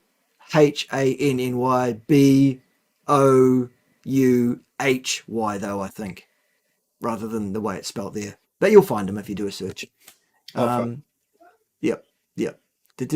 So yes, Dan needs to learn something about A, type 1 diabetes, and B, not speaking outside of his lane and making up shit about stuff he doesn't know anything about, especially if he's going to accuse others of doing that. Yes. Dear, oh fucking dear, you pathetic little boy. Fuck. Yes, indeed. Biggest pandemic? Pronunciation is incorrect and a lazy approach. I love it. Yes. Yep. That covers it, Bjorn the bear. Yep. And I think that's also very accurate. Yep. And that. Yes. Good. Yeah, that's the thing that always thrills me hugely about my mindless echo chamber of supporters here, Phil. They all say exactly the right thing at the right time, don't they? Because they're also mindless and indulged in my echo chamber where I have brainwashed them to think what I want them to. Just like yours. Yeah. Well, unfortunately, Dan hasn't got the same thing because people are calling him out a lot on his channel. And they weren't people that ran over from my channel because it wasn't up on my channel yet. So, yeah, I know. It's easy to say. And he just goes, yeah, it's just an echo chamber. But to be honest, like I said last time, I was surprised because my audience is not a conspiracy theorist type audience. It's just health and this and that. And yet the support was enormous. Yeah. Yeah, I agree. He definitely needs to get over himself. He needs some help. I don't think he's going to pull himself out of this funk by himself. I really don't. And I don't think he will want to get any help or want to address the fact that he clearly has a problem even. So there we go. Yep, absolutely. Can't agree more. Yep. Yep, pandemic of the metabolically challenged. Because that was planned too, the metabolic challenge that we all have. Yeah, look, darling, if I'm keeping you up, we should let you go and we'll finish off the comments. And I know it's late. It's oh, look at that. It's 11:15 your time. We've been online for nearly 3 hours. We could call this off and convene next week for part 3 because I'm sure Dan won't front up for an actual debate between now and then. And we'll just continue to ramp up the pressure. Do make sure, though, boys and girls, that you get across to Dan's channel and let him know about what a fuckwit he is, and post links to this video in the hundreds under his. That will help improve his video visibility by the algorithm. I understand that, but it will also annoy the fuck out of him, and that's what we're after, frankly. And it will push his buttons absolutely. That so many people are coming across and trolling his channel and telling him what a fuckwit he is and posting these videos, and then maybe we'll be able to get him to snap into actually fronting up for the discussion so that we can hand him his ass, basically. Yeah, I'm not usually into sort of lynching situations, but there's something about he just epitomizes the absolute COVID tard, and it's a good way to get it across and make people see what's actually going on with that level of indoctrination and how painful it's going to be for these people when they wake up. Yep, absolutely. If they ever do, but he's just put so much into it with so much certainty. When this starts, it has started coming out, but when it comes out to the level that he's going to see it, it's going to destroy him. Yep. Anyway. Yep. Kiwis are not down with shooting people, by the way, Lilith. Our police force is down with shooting people who want to escape COVID concentration centres because of positive PCR tests and because of freaking out about being... Oh, hello. Hello. Oh, there we go. I've been handed Peaches. This is Peaches, the corn snake. There he is. Oh, hello, corn snake. No. Hello, Peter, by the way. Say hello to Bart. Poor Baz. Yes. Goodbye. Yeah. You're supposed to be saying hello. Hi. Very nice. Good. Okay, take him away before he poos on me. Yes. Yeah, no, Kiwis are not down with shooting COVID escapers. The police force is under the instruction of our fearless leader, Jacinda Ardern. And yes, you'd think that would be the end for Jacinda Ardern, but apparently it's not. In fact, people are going, oh, she's protecting us. She's doing the hard thing. Jacinda Ardern, the hard thing. Yes, good work, Jacinda. You absolutely psychotic cunt. You better hope you never fucking cross the street in front of me, love. I'd take one for the team, possibly. I'd think about it anyway.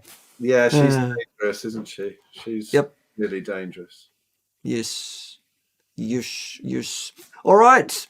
Okay. I suppose I better get these two to bed. It's very irresponsible for them to be up this late, I suppose. Yes, continue the abuse. Yep, continue the abuse, Phil. Like it. Good. thank you, Phil, for your time. I appreciate it. Thanks for being here. Thanks for participating. Thanks for sharing your thoughts. Love you, big man. You Keep too, going. man. Keep doing what you're doing. Thank you so Don't much. let the bastards grind you down. Yep. No. And the rest of you, thank you for being here. Thanks for sitting through it in the long haul. And we'll be back next week with part 3. In the meantime, there'll be other things happening on both my channel and on Phil's. Look forward to that. There's a couple of things already planned this week on my channel. If you have a look at my channel, you'll see what those are. Yes, Come Splatter is back with a vengeance. And also I'll be dealing with one Gil Carvalho, MD, PhD, who has got it all wrong about heart disease. And so I have, in my usual style, told him all about it. See you then. By Catch the you, way, boys and girls. one thing, get over, if you want to see our chats on the Red Pill Revolution, we're doing these new DNA discussion and whatever chats every week, which has sort of replaced our Human Unleashed COVID chats because it started to get my channel pulled down. And so they're over at the redpillrevolution.com. And the one recently did also go, Ben also went in beautifully into the death stats at the beginning of it. But we tend to blow up a load of the shit every week, as Bart does. And so get over there and check that out. Red Pill Revolution, the redpillrevolution.com.